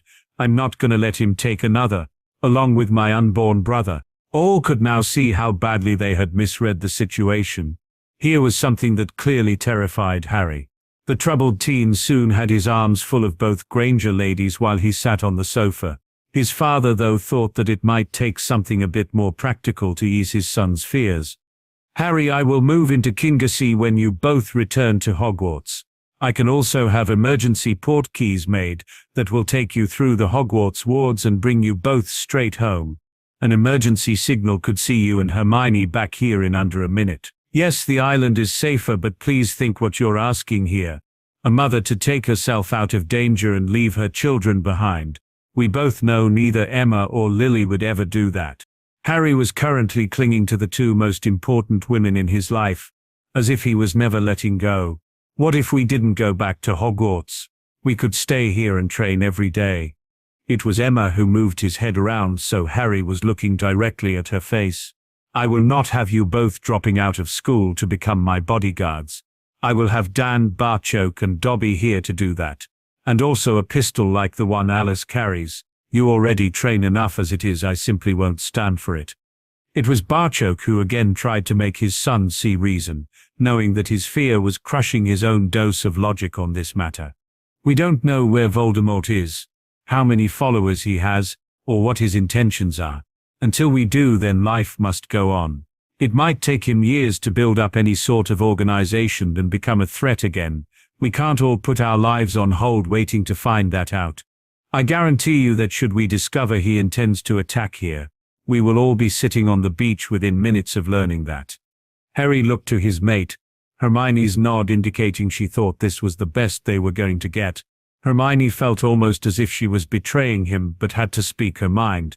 Harry, I don't think I could handle any more training than what we do now. Our bodies and magic barely have time to recover as it is before it's time to go again. There's a very good reason this training is usually reserved for witches and witches over 17. He really couldn't disagree with Hermione. All four of them had been looking forward to the break, though they certainly intended to keep up their exercises every morning. Okay, can we get those port keys as quickly as possible and an alarm disc added to Hermione's wand holster? He then turned back to face the woman he now thought of as Mum. You send that signal, we'll come running. I need you to promise though that you will set off the alarm if you need us. She looked at the very serious young man and her equally grave daughter. Emma's heart melted at the anguish she saw reflected back from both of them. Harry, Hermione, at the first sign of danger our main option would always be to get out of here. If we can't do that, I promise I will send for you both. Again they had to settle for the best deal they could get. Hermione then turned her attention to Sirius. Will Pansy and Draco be all right at Malfoy Manor? Voldemort will know exactly where they are, so they would be welcome to come here. Both are keyed to the flow at Grimmauld. I'll add their mothers too, and that should give them an escape route if needed. They are coming here on Christmas Day anyway, so we can talk with them then. If we're done here, I really need to go and greet the in-laws. Lucas and Moa are porkying in today. We'll see you all on Christmas Day. Remus rose to follow his fellow marauder out. He was heading for the Longbottoms to pass on the bad news to the rest of the family. Barchoke was intending on heading back to Gringotts, when Tonks stopped him. You need 3 port keys and alarms. They don't leave Hogwarts without me. If you could tie all the port keys in together, that might save some time too. Barchoke could only smile before nodding in thanks to the young Aurora. Tonks wasn't finished though. She then turned her attention onto Dan and Emma. I was about their age just before Voldemort was defeated, and things were really bad then. Breakfast at Hogwarts was always eaten in silence as we waited for the owls to tell us who had lost loved ones. The night before, I would have gladly given my right arm to be able to offer my parents the level of protection these two just gave you. She could see this was opening the Granger's eyes to just how bad the situation could get. It was to Emma that Tonks aimed her next comment. I respect your decision, Emma, but this is a matter that certainly isn't over. Situations can change very quickly, and there is simply no argument against that island being the safest place for you both. If I could get my mother and father to go, I would send them there too. Seeing how effective Tonks' argument was against Dan and Emma, Harry quickly jumped in. Your mum and dad would certainly be welcome, Tonks. So would Frank and Alice, or Smita and Ramrao. What about Draco and Pansy's mothers? Pauline not has a little sister too young for Hogwarts. She and her mother might be targets too. His mate joined in, knowing her parents were far more likely to leave the country as part of a group who were at risk. There must be others who are going to be targeted. We need to put our heads together and make a list. Dan interrupted his daughter. I thought we were safe behind these wards, that anyone carrying the dark mark couldn't cross them. Wards are like shields, Dan. Hit any shield long enough, or hard enough, and it will eventually fail. This had Dan looking at Barchoke as if he'd been sold a pig in a poke. The goblin offered him some reassurance of his earlier statement. That shield being attacked will set off an alarm and still protect you. at least long enough for our warriors to arrive. They would then need to decide the odds they faced and either evacuate the people out of there or stand and fight the attackers. The wards buy you that precious time. The better the wards, then the more time you have. Ours are simply the best. Harry agreed with his father but didn't want pride in their wards to negate the advances they had just made in shifting the Granger's point of view toward reaching the decision he and Hermione badly wanted. While our wards are unquestionably the best, we really don't know just how well they'll perform if Voldemort turns up with a few dozen Death Eaters and starts trying to bring them down. It's obviously not something you can test until it actually happens. Our entire magical community knows I'm the Baron of King Gussie, and we've made no secret of the fact you are both staying here. That might be a target that's just too tempting for Voldemort to resist. You've both already been attacked because of me. I simply don't want that happening again. Both Hermione and Harry could see that it wouldn't take much more to change Dad's mind. Mum was always going to be the sticking point. Emma then surprised her children. We're all going to be together over Christmas and New Year. Let's enjoy the holidays and then we'll sit down and talk about this again before you head back to Hogwarts. Emma knew she'd gotten it right, when her arms were suddenly full of two happy teens. Dan had another question though. This one aimed at Harry. I understand you being worried about us, but aren't you scared or at least surprised at this madman's return? We always knew he would return one day. That's why I train as hard as I do. Ever since I re-entered the magical world, my entire emphasis has been to try to prepare all of us for this happening. I'm not scared because I know Amelia will be hunting down the Death Eaters, and Father will be doing his best to see them financially crippled too. Barchok couldn't help but stand behind his children and put his hands proudly on their shoulders. Only the fact they were still sitting on the sofa meant he didn't have to reach up to do so. The wards around the Ministry had taken away their anonymity. Ministry can then use the actions of the Death Eaters to destroy any shred of respectability. The nation will then lawfully snatch their family fortunes right from under them, and that gold will be used by the Ministry to aid the Death Eaters' downfall. The nation was always going to stand behind Harry. That the Ministry has promised to do the same puts us far ahead of any predictions we had for this event eventually happening. We're working very hard to ensure all our children are in as little danger as possible. This was something they all wanted to hear, and Harry used it to further push their agenda.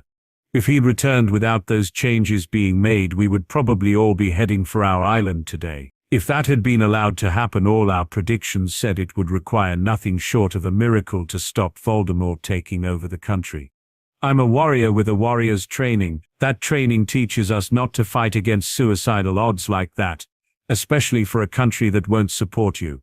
Gringotts would have made a strategic withdrawal out of Britain and left its people to deal with the problems of their own making. This left all three Grangers, and the young Aurora shocked, looking to Barchok for confirmation. The goblin didn't disappoint. It's easy to forget how far we've come in the last 2.5 years. Before Harry attended Hogwarts, the nation trying to inform the Ministry that Voldemort had returned would have needed to be accomplished by the procedures put in place and bound by treaties. A memo through the Department for the Regulation and Control of Magical Creatures, with Lucius Malfoy still at large and Death Eaters at the highest levels of magical society. What do you think the chances of us being believed would have been? Voldemort would have taken over the Ministry and then turned his greedy eyes to us. We would then be faced with the option of fighting a war we couldn't win, or withdrawing in the hope of fighting another day. That really is no choice, and our decision would not have been a difficult one. Tonks had no trouble imagining events playing out as Barchok had described, nor could she cast any doubt on his conclusions. Britain would have fallen to the darkness. Dan's exposure to the magical world also provided him with the knowledge to see the possible outcome. Barchok had just given them as a distinct possibility. He also could see no way in which that happening wouldn't spill over into the totally unprepared Muggle world. It would be the Potter killers magnified by a factor of hundreds. And with no young man to race to their rescue with alternative accommodation, it would be a bleak situation. Emma wasn't interested in looking at the bigger picture.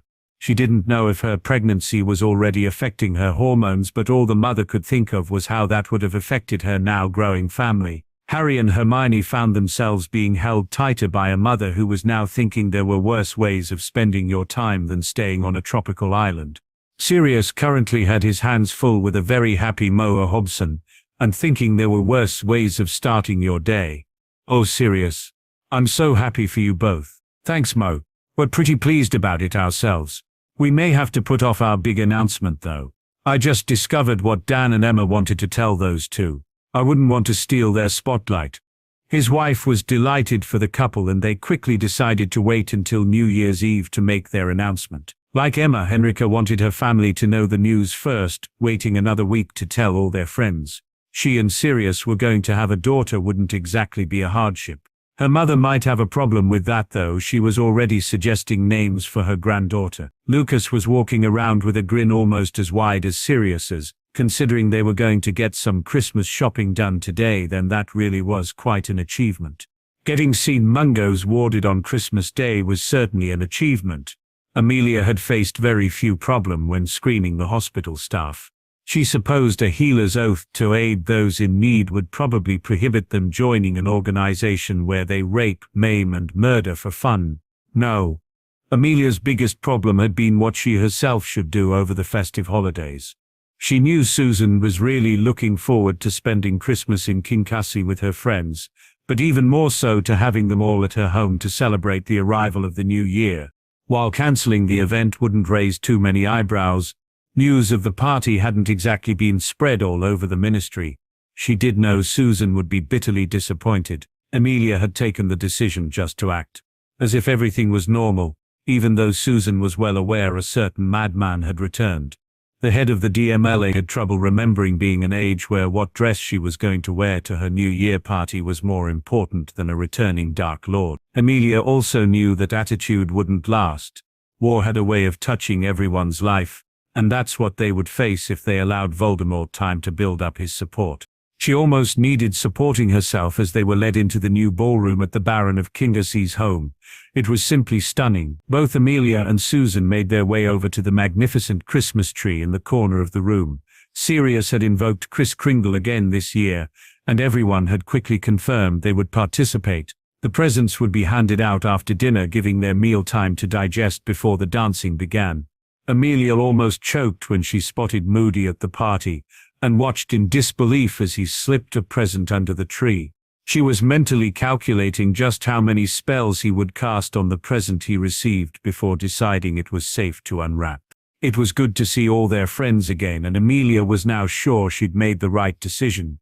Watching as Susan practically glowed with excitement and happiness certainly ensured her Christmas would be a happy one. They would face whatever came their way, but events like this was what they were fighting for. There wasn't much sign of merriment in the Dursley home. This Christmas wasn't exactly proving to be a happy one. To be honest, apart from the better programs on the telly, it was just like any other day of the year for the Dursleys. The amount of Christmas cards the entire family received this year didn't reach double figures. The Dursley family's social standing in Crawley had reached an all-time low. It almost felt as if instead of their Christmas decorations there was a red cross painted on the front of their house, to warn others of the danger of catching the plague. Even the double-glazing salesman and the Jehovah's Witnesses wouldn't knock on their door now. It was therefore an even greater shock when their locked front door suddenly opened and 3 strangers walked straight into their home. Petunia may have never set eyes on any of them before, but she couldn't mistake the clothing they were wearing. "Freaks! Get out of my home!" The woman who was with the 2 men moved with the speed of a striking snake. She drew a knife and slashed Petunia's cheek, putting a sudden and permanent end to her tirade. "Muggle bitch! How dare you even speak to my master? Get down on your knees now!" Petunia had shot to her feet the second she had spotted the intruders in her home. That someone would actually slash her face in their own living room saw her sinking to her knees in shock. It took several attempts before Vernon could actually prise himself out of his armchair, only for his limbs to then lock, as he fell forward onto the floor with a force that almost shook the house. The Dudleys saw none of this. His entire being was concentrated on the terrifying bald guy with those horrific red eyes. The obese teen wasn't much of a believer in God. He attended church purely because his parents bribed him with sweets and lunch at a restaurant of his choosing. Dudley fervently believed in the devil though. He really had no other option since he was currently looking right at him. He couldn't explain it, but Dudley instinctively knew death had just come calling to their house. It wasn't a conscious decision nor a spell that had him sitting there and doing absolutely nothing. Dudley was simply unable to move a muscle, frozen by fear. Thank you, Bella, for that lesson on how these filthy muggles should act when in the presence of their betters. It would seem their nephew doesn't care for them much either. Not even the most basic wards on their home. Tell me, how does it feel to know he's spent millions shields helping strangers, while leaving you here to fend for yourselves? Augustus had placed a silencing charm on a body-bound Vernon, so it was left to a bleeding Petunia to answer. Dudley certainly had no intention of speaking and drawing attention to himself. We have no nephew, that boy is no family to us. I wish he'd died along with his parents. A lightning fast strike from Bella saw Petunia's other cheek slashed. You will keep a respectful tongue in your head. Talk to my master like that again and I will cut it out. Petunia was sinking deeper into shock. Part of her knew they wouldn't survive this, while another part wept at her blood spilling onto the lounge carpet. It was ruined and they had no spare cash to buy a new one. I want you to tell me everything you know about your nephew. She was about to protest again that she had no nephew, but the knife in the crazy bitch's hand changed her mind. We've only met him once. He attacked our Dudley in town and we went round there to sort him out. They attacked my Vernon. Petunia suddenly thought she had a way out of this. Give them another target. The Grangers. It's the Grangers you want to talk to. They know all about him. He even stays there. She quickly supplied the address, but giving that information didn't provide the reaction she was hoping for. The whole country knows that these muggles are now living with the Baron of Kingussie in his Highland estate. What can you tell me about that? Petunia was left shaking her head. I've never heard of him. The knife now slashed across her nose as Bella's temper spiraled out of control. Her first bout of morning sickness had honed her usual quick temper until it had an edge as sharp as her blade. Stupid muggle bitch. Your nephew holds that title. Master. Perhaps a different sort of persuasion might give us better results. Their entire purpose for being here tonight was to send a message to Potter, the death of his only living relatives. That they could witness their terror while doing so was just a little Christmas present, a present they intended to enjoy. They were also using methods that Rookwood had pioneered since their escape from Azkaban, keeping their use of magic to a minimum and no dark curses for the Ministry to detect. A nod from his master was all Augustus needed to begin using cutting curses on the fat muggle. He left the silencing charm in place as Petunia's precious husband was soon like her rug, beyond saving. She had pleaded and begged, earning another couple of slashes, but no reprieve for Vernon. Petunia was swearing to every deity she could think of that she knew no more when Voldemort picked up on something she had babbled. You swear on the life of your son? We'll just have to test that now, won't we? That sparked Petunia into life. She threw herself across Dudley. Not Dudley, please no. Don't kill him. Take me. Kill me instead. Leave my baby alone. I made that mistake with your sister. I won't make the same mistake again. Petunia found herself ripped from her son and stuck to the wall, her position affording her the perfect view as this animal slowly cut her beloved son to pieces with his wand. Dudley's tortured screams driving the helpless mother insane. Voldemort knew the charms they had placed on the house before entering would ensure only those in the house heard the boy's screams. It was now time to finish what they came to do. Bella, my dear, time to leave your lovely message for our young Mr. Potter. She approached Petunia and ripped the front of her dress apart. Taking her knife, she began to carve letters into the muggle's living flesh. Petunia was all out of screams by the time Bella was finished using her body to create her macabre form of artwork. With her husband and son now lying dead, it was a relief when that blade finished its work, its last task cutting her throat and finally ending her torment. As the three murderers left the scene of slaughter, there was no need to cast the dark mark over their evening's work. The muggle festive lights and decorations that surrounded them couldn't possibly pierce the darkness they had just left behind. Bella's message certainly wasn't Merry Christmas, but it ensured everyone would know exactly who was responsible for the three mutilated bodies they were leaving in the house behind them. Albus certainly knew who was responsible for the murder of the Dursleys. He didn't even need the Potter will die message that had been carved into Petunia's chest to help him reach that conclusion. His own source had quickly confirmed that Voldemort had returned, and here was an unmissable indicator of his intentions.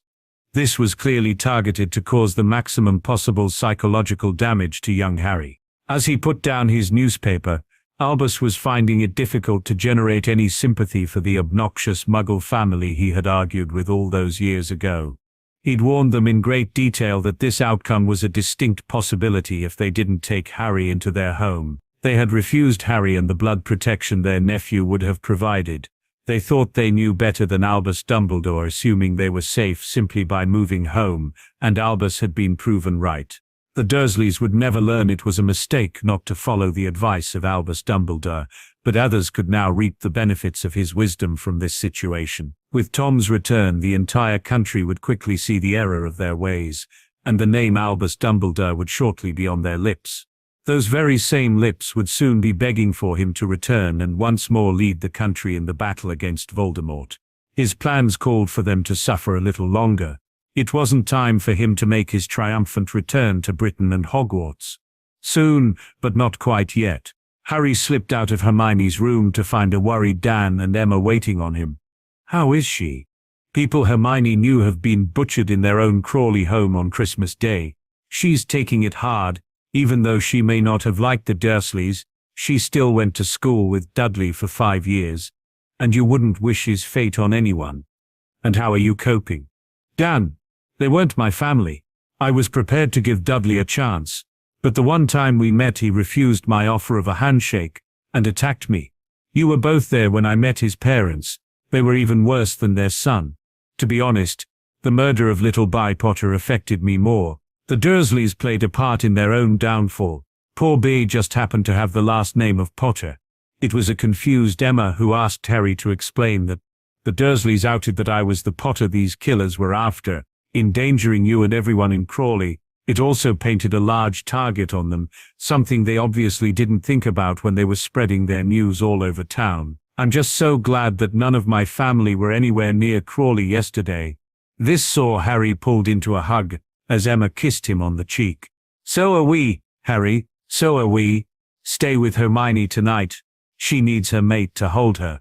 You can also tell her that this has Dan and me seriously reconsidering your island option. Yesterday struck a little too close to home for comfort. This news certainly cheered Harry up. It doesn't have to be limited to the island, you know, there are Potter properties all over the world. You should be safe anywhere outside Britain. Why not travel the world and enjoy yourselves? It will also help us decide where we go on holiday this summer. I would say Florida was a definite no this year. You won't fit on most of the rides by then. Why, you cheeky scamp? Get in there and cheer Hermione up, before we change our minds. That Emma was smiling told Harry she was only joking. He wished them both good night before slipping back into Hermione's room. Dan was left standing there shaking his head. I can't believe I just gave my little princess boyfriend permission to sleep with her. Don't get me started, Dan. You know Harry's much more than a boyfriend. You also know sleeping is all they'll be doing. They'll be selling ice cream in hell before Harry would push Hermione into something she wasn't ready for. She tried not to laugh as he muttered, "It's not Harry I'm worried about," as they headed for their own room. Hermione was feeling miserable. She had often wished harm on Dudley Dursley and his gang when she was growing up, but being cut to pieces by a Dark Lord went way beyond anything a young bullied Hermione had envisaged as revenge on her tormentors. Okay, there was that one time when she wanted a grand piano to drop from the sky and flatten all of them, but she was only 6, and watching a lot of Tom and Jerry cartoons at the time. Her morbid thoughts were blasted apart by someone sliding into bed beside her. The arms wrapping around Hermione told her exactly who that someone was. "Harry, you do that and I won't want you to leave. Then we'll get caught and be in so much trouble." "We won't get into any trouble at all. I have permission from your mum and dad to be here for you tonight." "Really? Really? And there's even more good news. They're both considering moving out of Britain when we return to Hogwarts, rather than just sitting safely on our island. I've asked Emma if they wanted to travel around any houses we haven't yet visited, and see what she thinks would be suitable for our summer holidays." His mate was in awe of that. "You gave Mum a research project. "Oh, Harry, that's sheer genius. We could work out a checklist and she could score certain aspects of each location." As Hermione rattled on, Harry was feeling quite smug with himself. Not only would he get her parents out of the country, he'd taken Hermione's mind right off any thought of blood and slaughter. Harry didn't think he was a genius. It was more a case of sometimes you just got lucky. He intended to spend the night holding that luck in his arms. You couldn't get much luckier than that. Rita was praying her luck would hold. Searching for Rookwood and Lestrange had been bad enough. Now she was actively looking for the Dark Lord himself. This time, though, they had a specific lead to work with. That made her even more terrified, as the beetle searched for a route into Parkinson Manor. The beetle crawled through a tiny gap into what she soon discovered was a bedroom, only to find it currently occupied. The wizard appeared familiar, but Rita certainly knew the witch. Bertha had been a good source of information for what was really happening inside the ministry. Get enough drink into her down the pub, and Bertha would tell you anything you wanted to know. It didn't look as if Bertha would be providing any more juicy ministry gossip for Rita. It didn't look as if Bertha could remember her own name anymore. There was a glazed look in her eyes that wasn't alcohol-induced. Rita thought the lights may be on, but it didn't look like anyone was home where Bertha was concerned. The identity of the wizard Bertha was currently with them sprang into Rita's mind, and she knew this mission would already see her coffers filling with gold.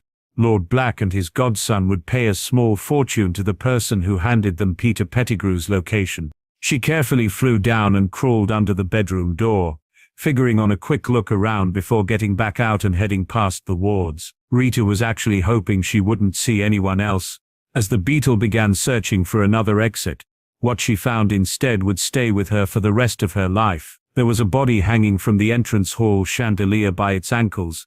A pool of blood had collected and coagulated on the marble floor beneath the carcass. Some of that blood had already dried and stained the floor, leading the former reporter to think the body might have been hanging there for a few days. Rita had thought Bertha got a raw deal. That was until she saw this. It looked as if someone had taken their time and skinned this person raw, a piece at a time. Whoever this was, they must have died in agony. When the body then moved and emitted a groan of pain, Rita found herself parting with her breakfast. It was only when the animagus noticed that she had shifted back into her witch form that Rita realized just how much trouble she was in. That was certainly emphasized when sound of her throwing up attracted a visitor. Bellatrix Lestrange stood in a doorway with a bloody knife in her hand. "I don't know how you got in here. I guarantee you'll soon tell me." She had no intention of telling this crazy bitch anything. Instead, Rita was shouting at the top of her voice.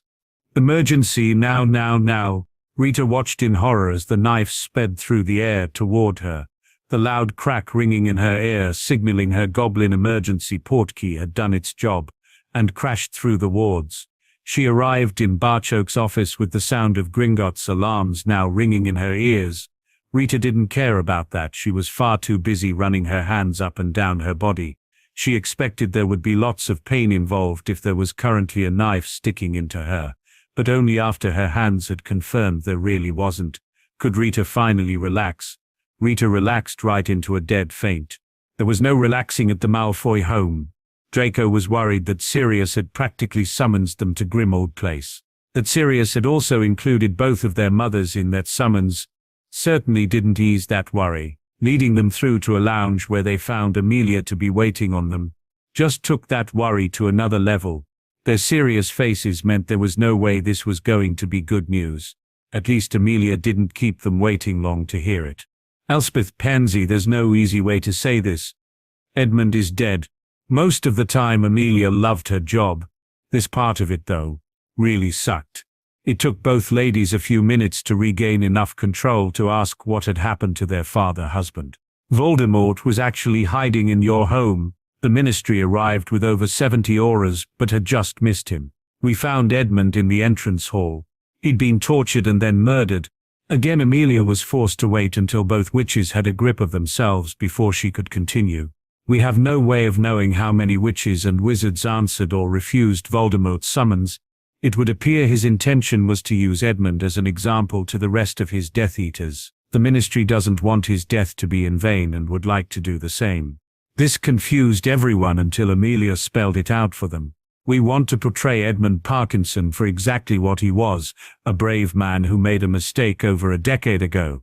Rather than compound that mistake, he took measures to ensure his family was safe and paid the ultimate price. The ministry thinks there are more people like Edmund out there. We don't want to see any more families faced with this situation. We intend to offer them and their families ministerial protection. Pansy and Elspeth will be staying at Malfoy Manor. Amelia had found herself being interrupted by a very forceful Draco. We have goblin wards on our home and an escape route mapped out in case of emergencies. Sorry, Madam Bones, but I don't trust their safety to anyone else. Deciding to be brutally honest, Amelia laid her cards on the table. That is exactly the problem the ministry is faced with, and one of the reasons why Edmund is now dead. If he had come to us, we could have protected the entire Parkinson family. Without that trust, more people are going to needlessly die, whether they join Voldemort or not. Narcissa had kept quiet up until now, but she could see it was time to take a stand. Draco had already made his position in this conflict clear, and she was going to follow her son's lead. That the Dark Lord would already want both remaining Malfoys to be painfully murdered really left her with no other option.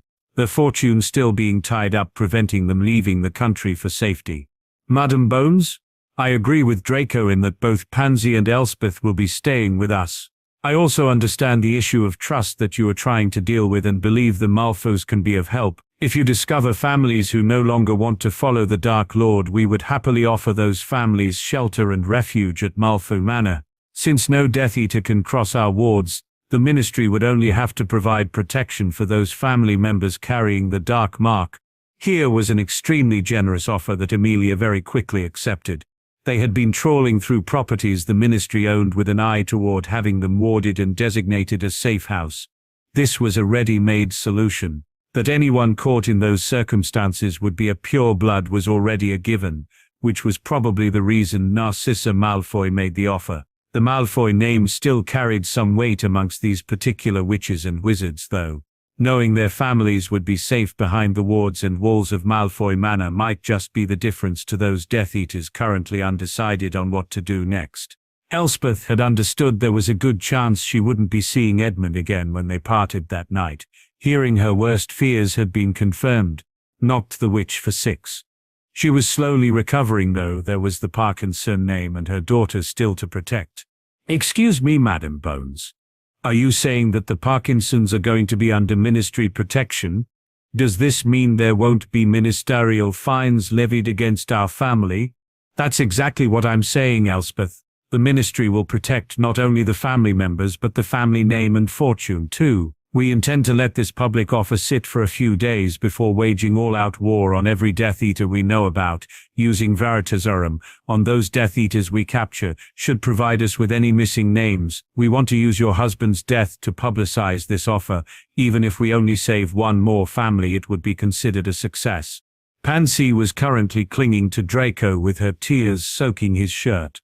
It was to her mother, though, that he aimed his advice. Elspeth, Pansy and I have already made our choice.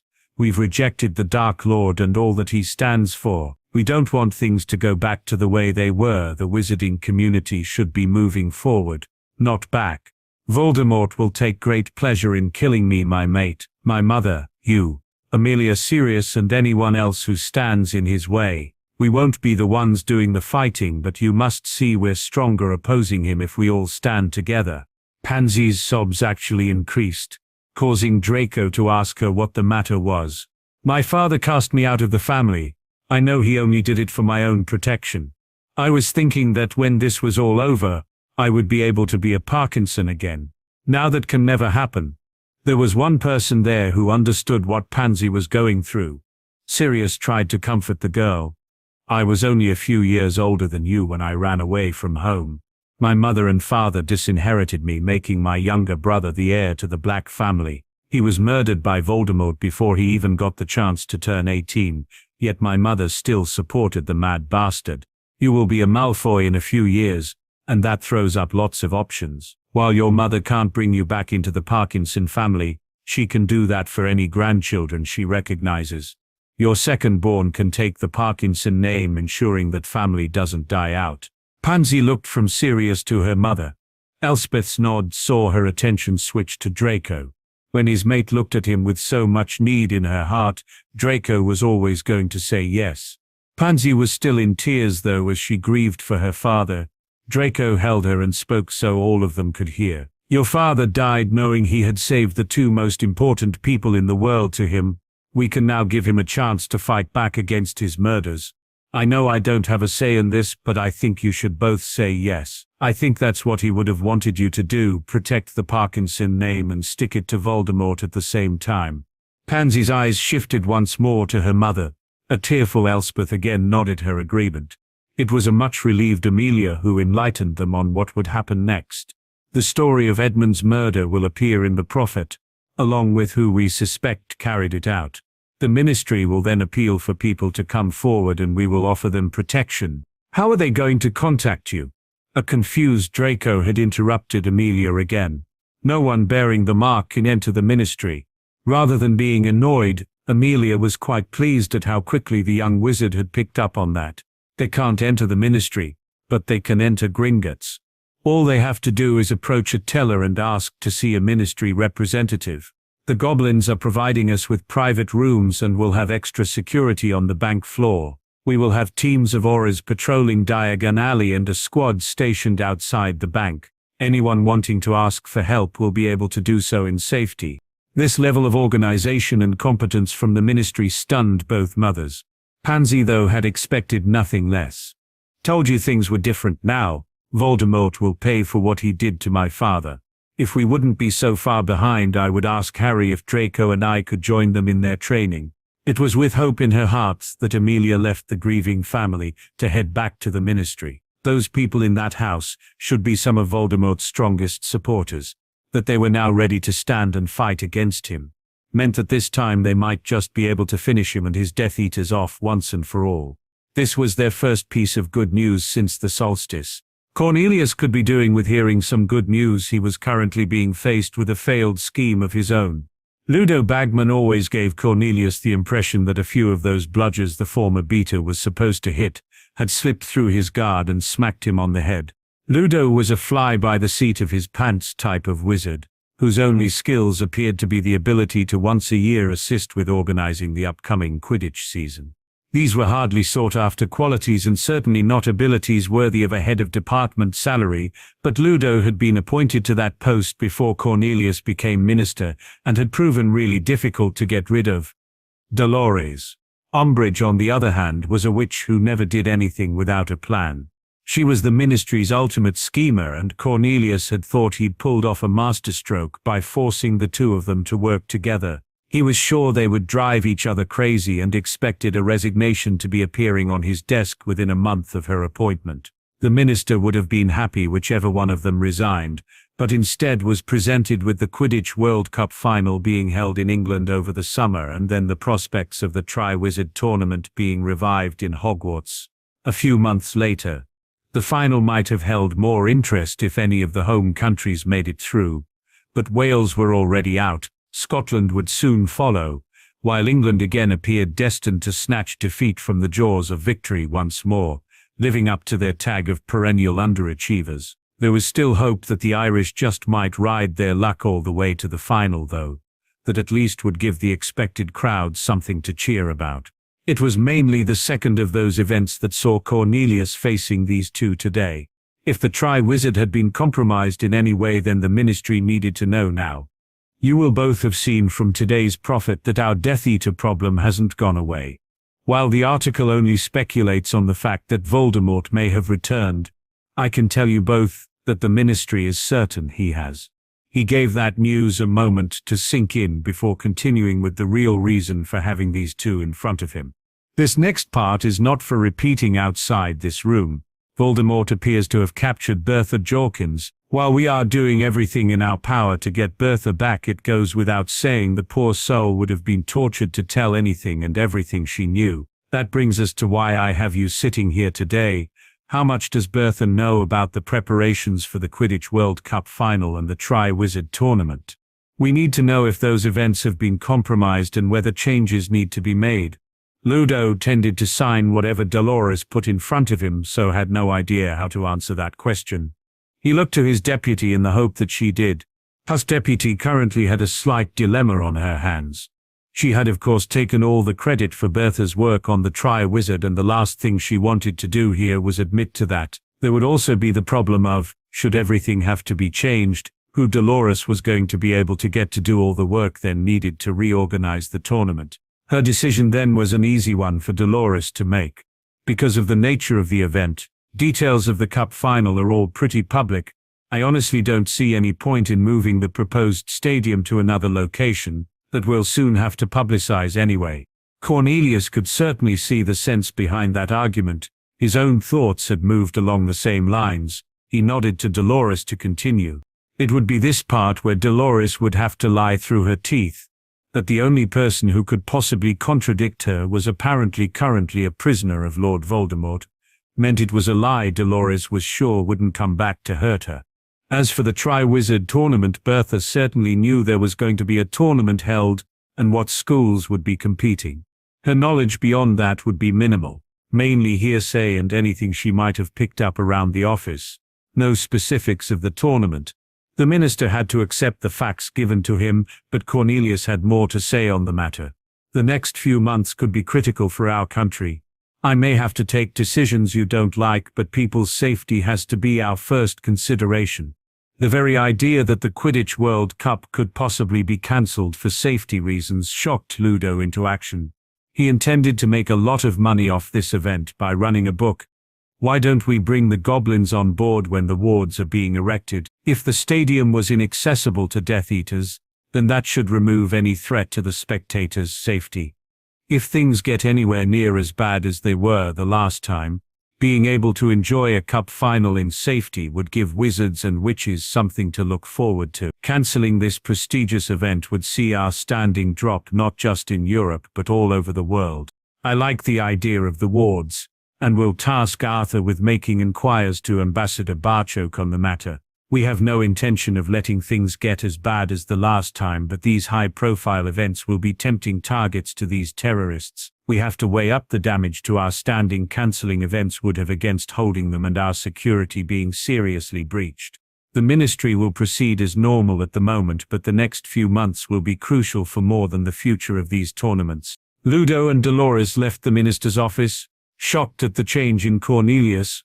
Both left wondering how these possible changes would affect their projects, and even the working environment in the ministry itself. It would appear there were big changes on the way. The big changes had already arrived in Kingosi, totally altering the environment. There was now a good 6 inches of snow lying across the glen, with much deeper deposits in places where the wind had caused drifts to build up. Harry and Hermione had been forced to exercise in their new training facility. The bitingly cold gusts of the last few days had made running outside impractical, if not impossible. It was certainly impossible to run in this much snow. That didn't mean they couldn't get out of the house and go for a good walk though. Tonks was of course accompanying them, with Remus spending last night in the Shrieking Shack. It would be this afternoon before he surfaced from his bedroom in Kingersey. Sirius was arriving this afternoon too, having spent the night as Padfoot to keep Remus company. Barchoke had sent word he had news for both of them. The trio were enjoying ploughing their way through the fresh snow, leaving footprints where none had been before. After the tempest of the last few days, the weather had settled down to cold, but clear, with barely a whisper of wind to spoil their walk. They all heard the children laughing long before they saw them. Just before their route took them to the new goblin dwellings, they were soon greeted by the sight of some very happy goblin youngsters, who were clearly loving shooting down a snow-covered hill on sledges. That looks like a lot of fun. They're obviously enjoying themselves. Hermione, how often do you think it snows inside Gringotts?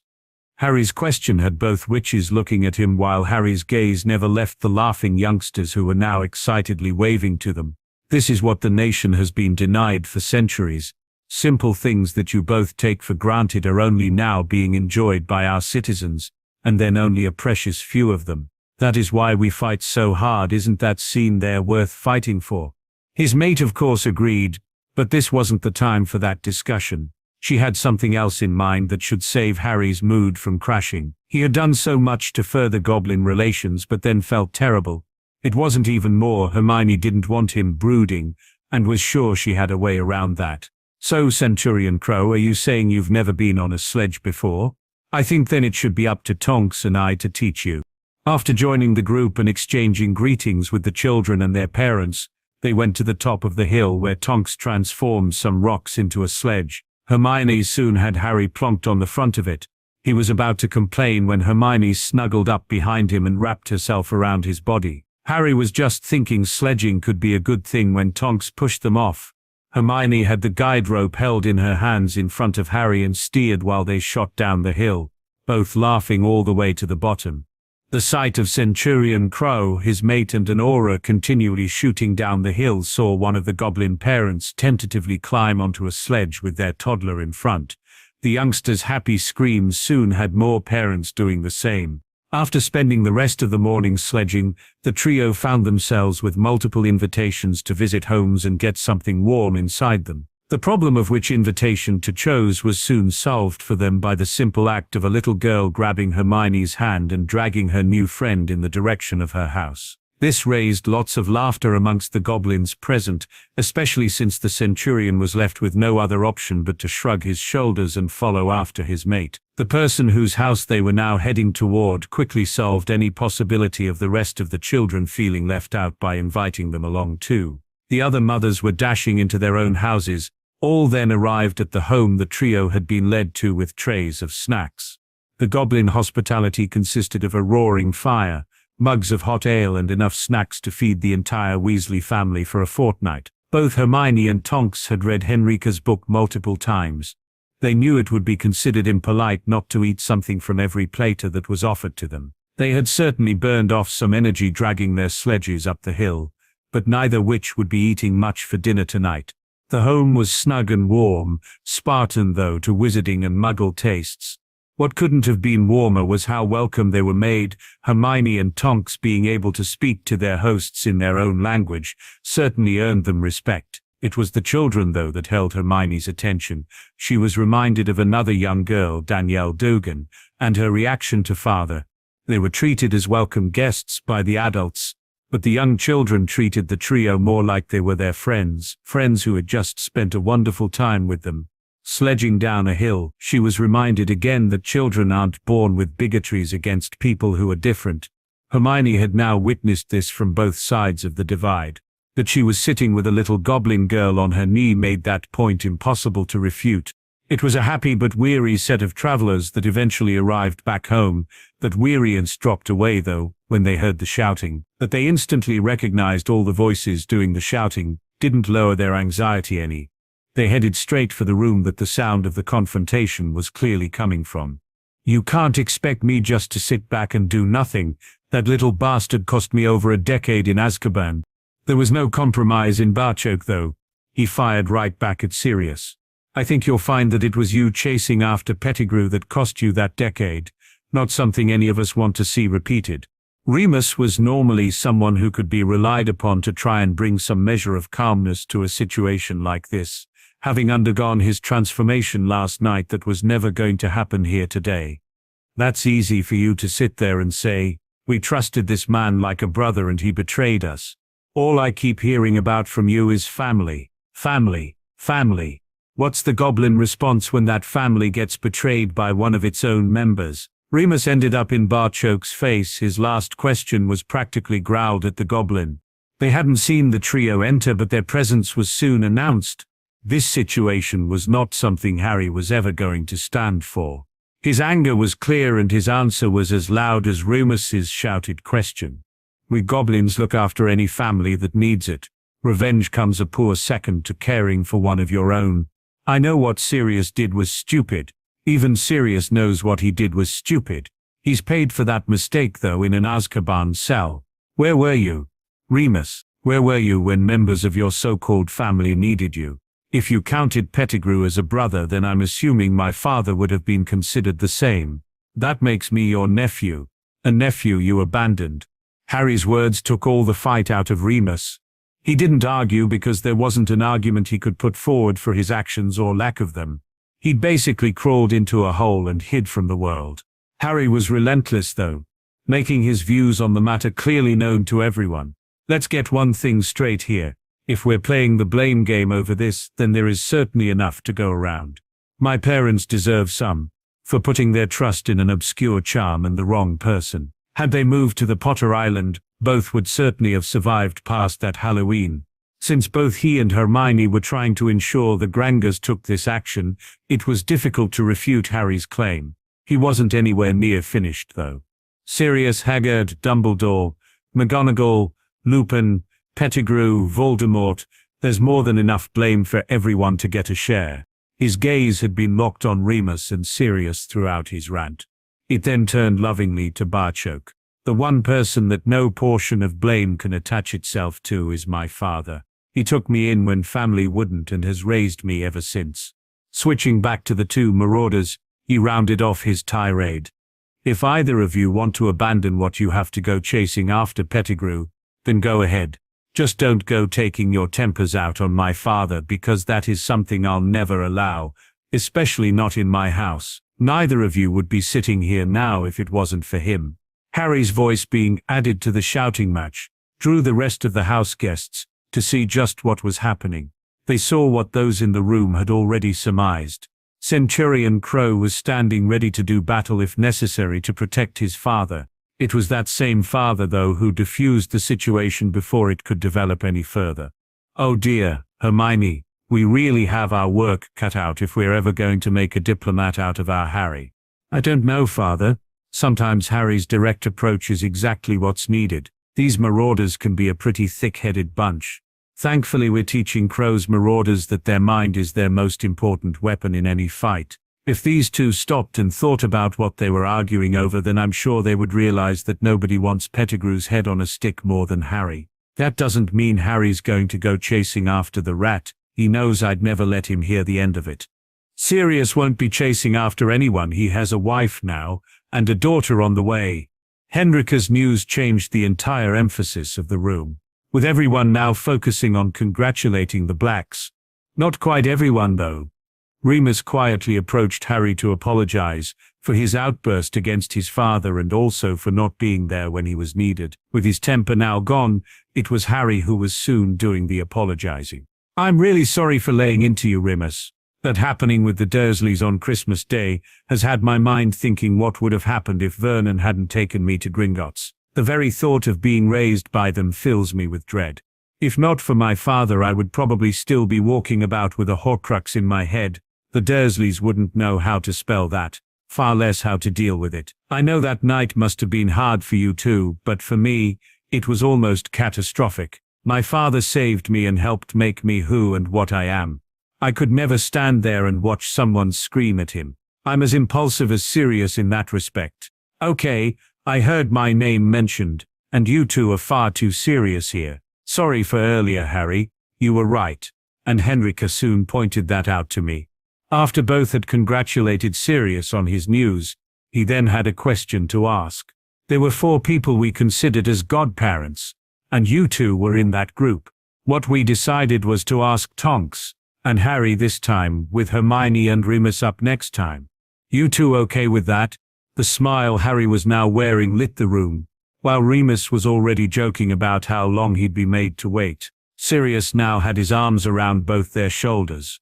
While he was still slightly taller than Harry, the lad certainly had him trounced for breadth. With their heads close together, he then asked the question he needed to know the answer to. I'm really sorry about earlier. Are we 3 still good? Sirius, as I explained to Remus, I saw my father being shouted at and overreacted. We're good, and Pettigrew will get his.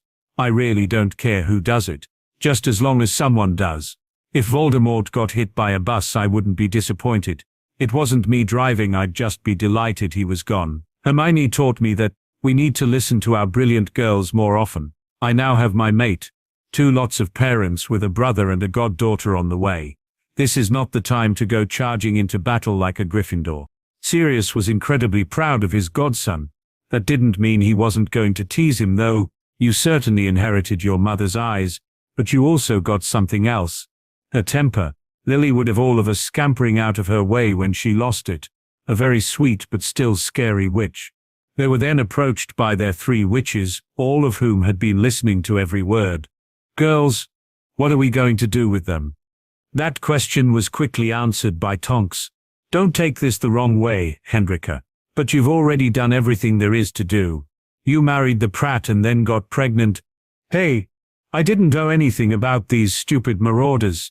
I'm Swedish, not British. Oh, that's nothing. My mate's a goblin through and through. That's a fact we all have a tendency to forget, until something like this happens and his inner goblin shines through. There isn't a word in the goblin language for protective, because they don't need one. It's built into their way of life. Hermione came forward and, taking Harry's face in her hands, gently kissed him. She knew her mate was worried about what was happening all around them. Now it was her turn to be there for him. She gently teased him some more. I think you need to add adoptive centurion uncle to about a dozen young goblins now living in the Glen to your list. I can just imagine them turning up at our door during the summer holidays and asking if Harry's coming out to play. They also seemed very taken with their Aunt Hermione, though I can't blame them for that. And my mate now has more people he considers family and has to protect. I am the Baron of Kingassy, and they are living on my land, Hermione. That makes it my duty to protect them. And you will, Harry. Just remember, you don't have to do it alone. That is why we train so hard to protect those we love. The couple were now oblivious to those around them, their entire focus on each other. Even the two marauders thought the moment was too sweet to interrupt.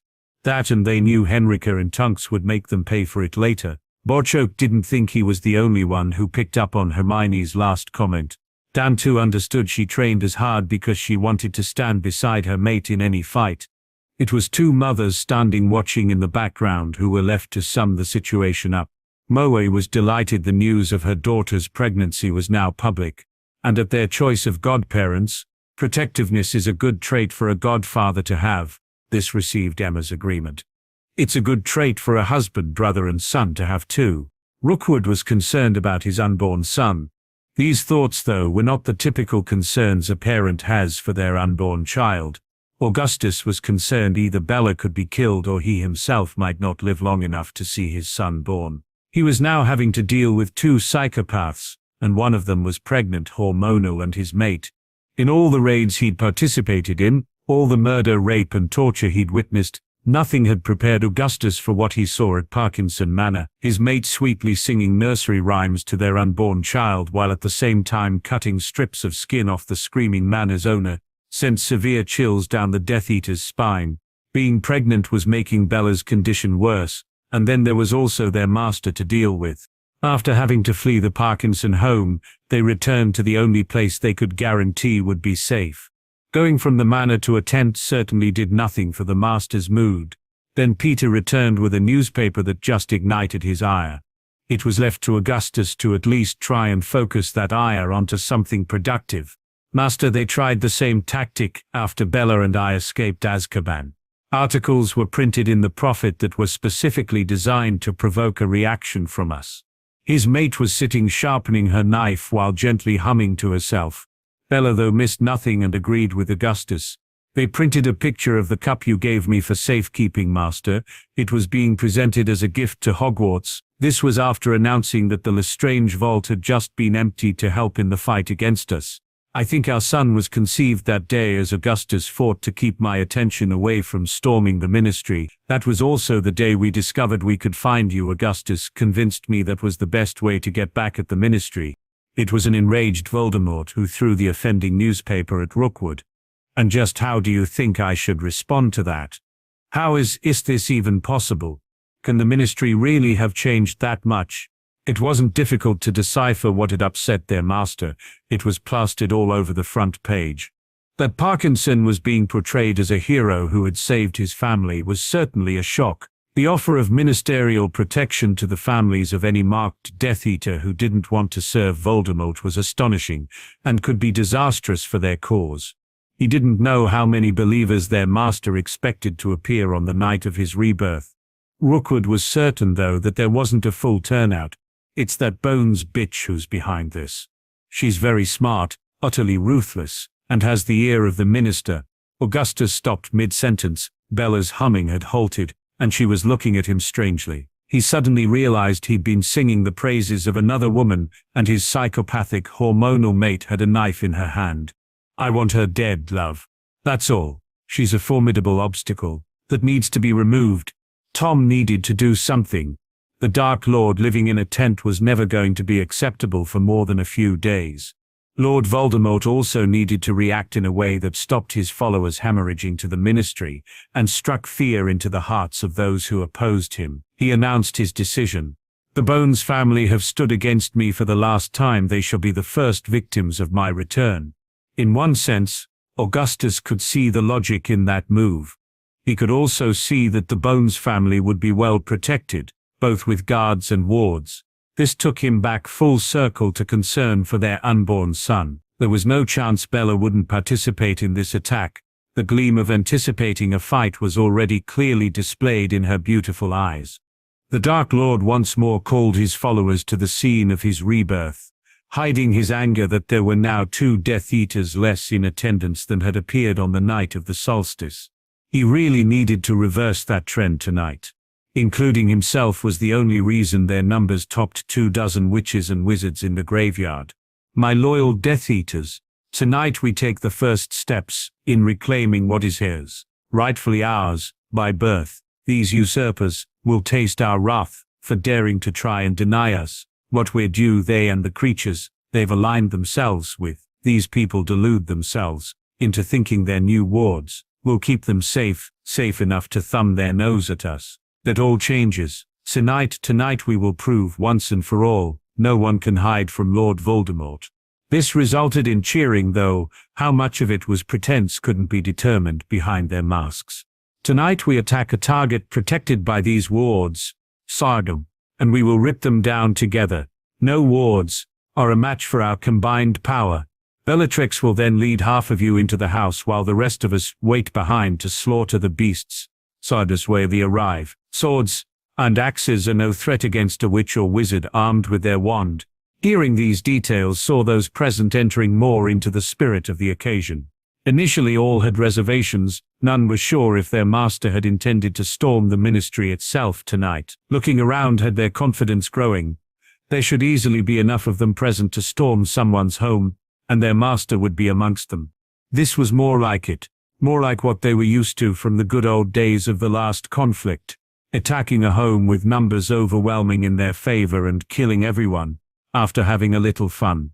This action tonight should destroy people's faith in these wards, and combined with slaughtering any goblins who had the nerve to turn up and try to interfere, should also go a long way to destroying this so-called alliance. Their goblin ambassador would soon find himself out of a job, and barred from even entering the ministry. Bella quickly picked her assault team before the entire group portkeyed away to begin the second Wizarding War. After being greeted by Susan, they headed into the ballroom and spotted more of their friends waiting there. The party from Kenyasi and Grimmauld had actually grown by 1 tonight. Father had asked if Rita Skeeter could be included too. Rita had been in a bad way after what she witnessed in Parkinson Manor, and also her narrow escape from suffering the same fate as Edmund. The ambassador reminding their host just how big a part Rita had played in the war against the Death Eaters, and helping chase Dumbledore out of Britain too, quickly saw her name being added to the guest list. Rita though didn't follow the group over to offer Pansy their condolences.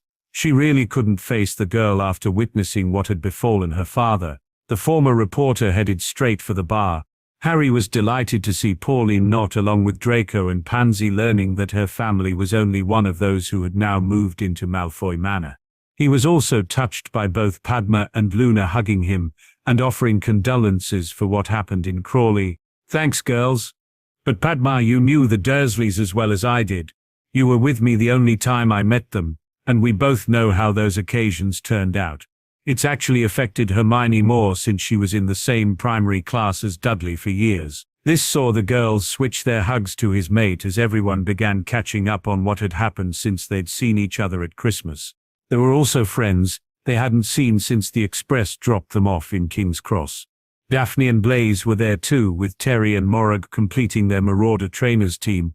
Hannah was of course present, having helped Susan organize her first party. Rather than have everyone sitting down to a formal meal, the girls had adopted the method Sirius had used last year for this event, with a buffet set for people to help themselves. Little Astoria Greengrass was excitedly doing just that while not believing her luck at being invited to another great New Year party. Looking around the ballroom, Harry also spotted both their extra defense tutors standing, having a conversation with a couple of auras. Moody was still drinking from his hip flask though. Harry waved to Cedric as he arrived with his parents. This had all the makings of a great party, something they all needed after the news of Voldemort's return. A loud gong reverberating through the large house soon changed that. Amelia had been perfectly happy to sit back and allow her niece to play hostess. Susan was becoming an outstanding young witch, growing in confidence thanks mainly to the company she now kept. The alarm changed everything. It was time for the head of the DMLA to take charge. An elf appeared at her side, passing information before popping away. That sound you just heard signals our wards are under attack. I've just been informed we have a group of over 20 Death Eaters trying to gatecrash our party. I think we should get ready to give them a warm welcome. His jacket was already coming off as Harry asked the first question. Amelia, where are they? They're to the west, using the woods as cover while they try to bring down the wards. Harry, what are you doing? There will be a squad of 20 goblin warriors arriving here in the next few minutes. If they can get those wards down before our warriors arrive, then it will be a slaughter. I need to warn those warriors and make some Death Eaters keep their heads down long enough for them to charge. The sound of material ripping had Harry and everyone else turning around. Hermione had a knife from the buffet and was performing alterations to her dress. Never considered by the goblin tailors who designed and made it, he knew exactly what his mate was up to, but still needed to ask Amelia's previous question for confirmation. Hermione, what are you doing? I can't fight in a dress made for dancing. I can go just as quickly and as sneakily as you. You haven't perfected that yet, far less tried it at night. I will be where I'm supposed to be, on my mate's arm. Knowing the explosion was coming and not having the time to deal with it, Harry went for a preemptive strike. Dan, when those wards come down, the Death Eaters will be able to apparate into the house. Call Dobby for your guns and keep Emma safe. I'll do the same for Hermione. Dan understood at once what Harry meant. Hermione would be in as much danger inside the house as out. He also trusted Harry to keep her safe. Dan called for Dobby. Not without me, Crow. Tonks will be under an invisibility cloak and running as fast as my armor will take us. If you can be invisible too, then you're welcome to tag along. We have to be unseen though. If our warriors appear at the other side of the manor, we'll simply be keeping our heads down and seeing what we can do to help. Harry now had pockets to hold his dad's invisibility cloak sewn into every jacket or robe he owned. Hermione kicked her heels off and transformed into her kestrel form, a kestrel that was soon comfortably perched on a golden arm. Harry was already running as he swirled the cloak around both of them and they disappeared. Tonks found an invisibility cloak being thrust into her hands as Moody spoke to her. You're faster than me, I'll get a few folk together and we'll be at your back though. Disillusioned, the young aura was still pulling the cloak on as she raced after the couple. Amelia, you have more than enough auras, wands, and even guns here to defend your guests. Mind if I borrow a few volunteers and take off after the youngsters? Neville and Padma were right at the front of the queue, silently promising to work harder on their own animagus forms. Only a nod from Frank saw Moody accept the young couple though, the former aura having reached the same conclusion as Dan a moment ago. With Sirius, Remus, Bill and Barchoke on board too, Alistair really didn't want to take any more. He cast the charm on the youngsters while Bill did the same for his boss. Remus then cast the spell on a big black dog that shimmered into invisibility as it shot out the ballroom. Amelia meanwhile was organizing their defenses. She intended that anyone breaking into her home would have to be carried out of it. The Dark Lord was trying not to show the strain. These wards must rival Hogwarts for power. It was taking far too much of his own power to overload these blasted wards. All of them were experiencing the same severe drain on their magic. When the wards eventually failed, it was a sudden and catastrophic failure. The boom was not only heard but felt, leaving small pieces of magical energy slowly fizzing and floating to the ground, rather like the falling leaves in autumn. The ending of the drain on their magic left all of the attackers needing a moment to catch their breath. It was in this moment a group of battle-ready goblins chose to appear.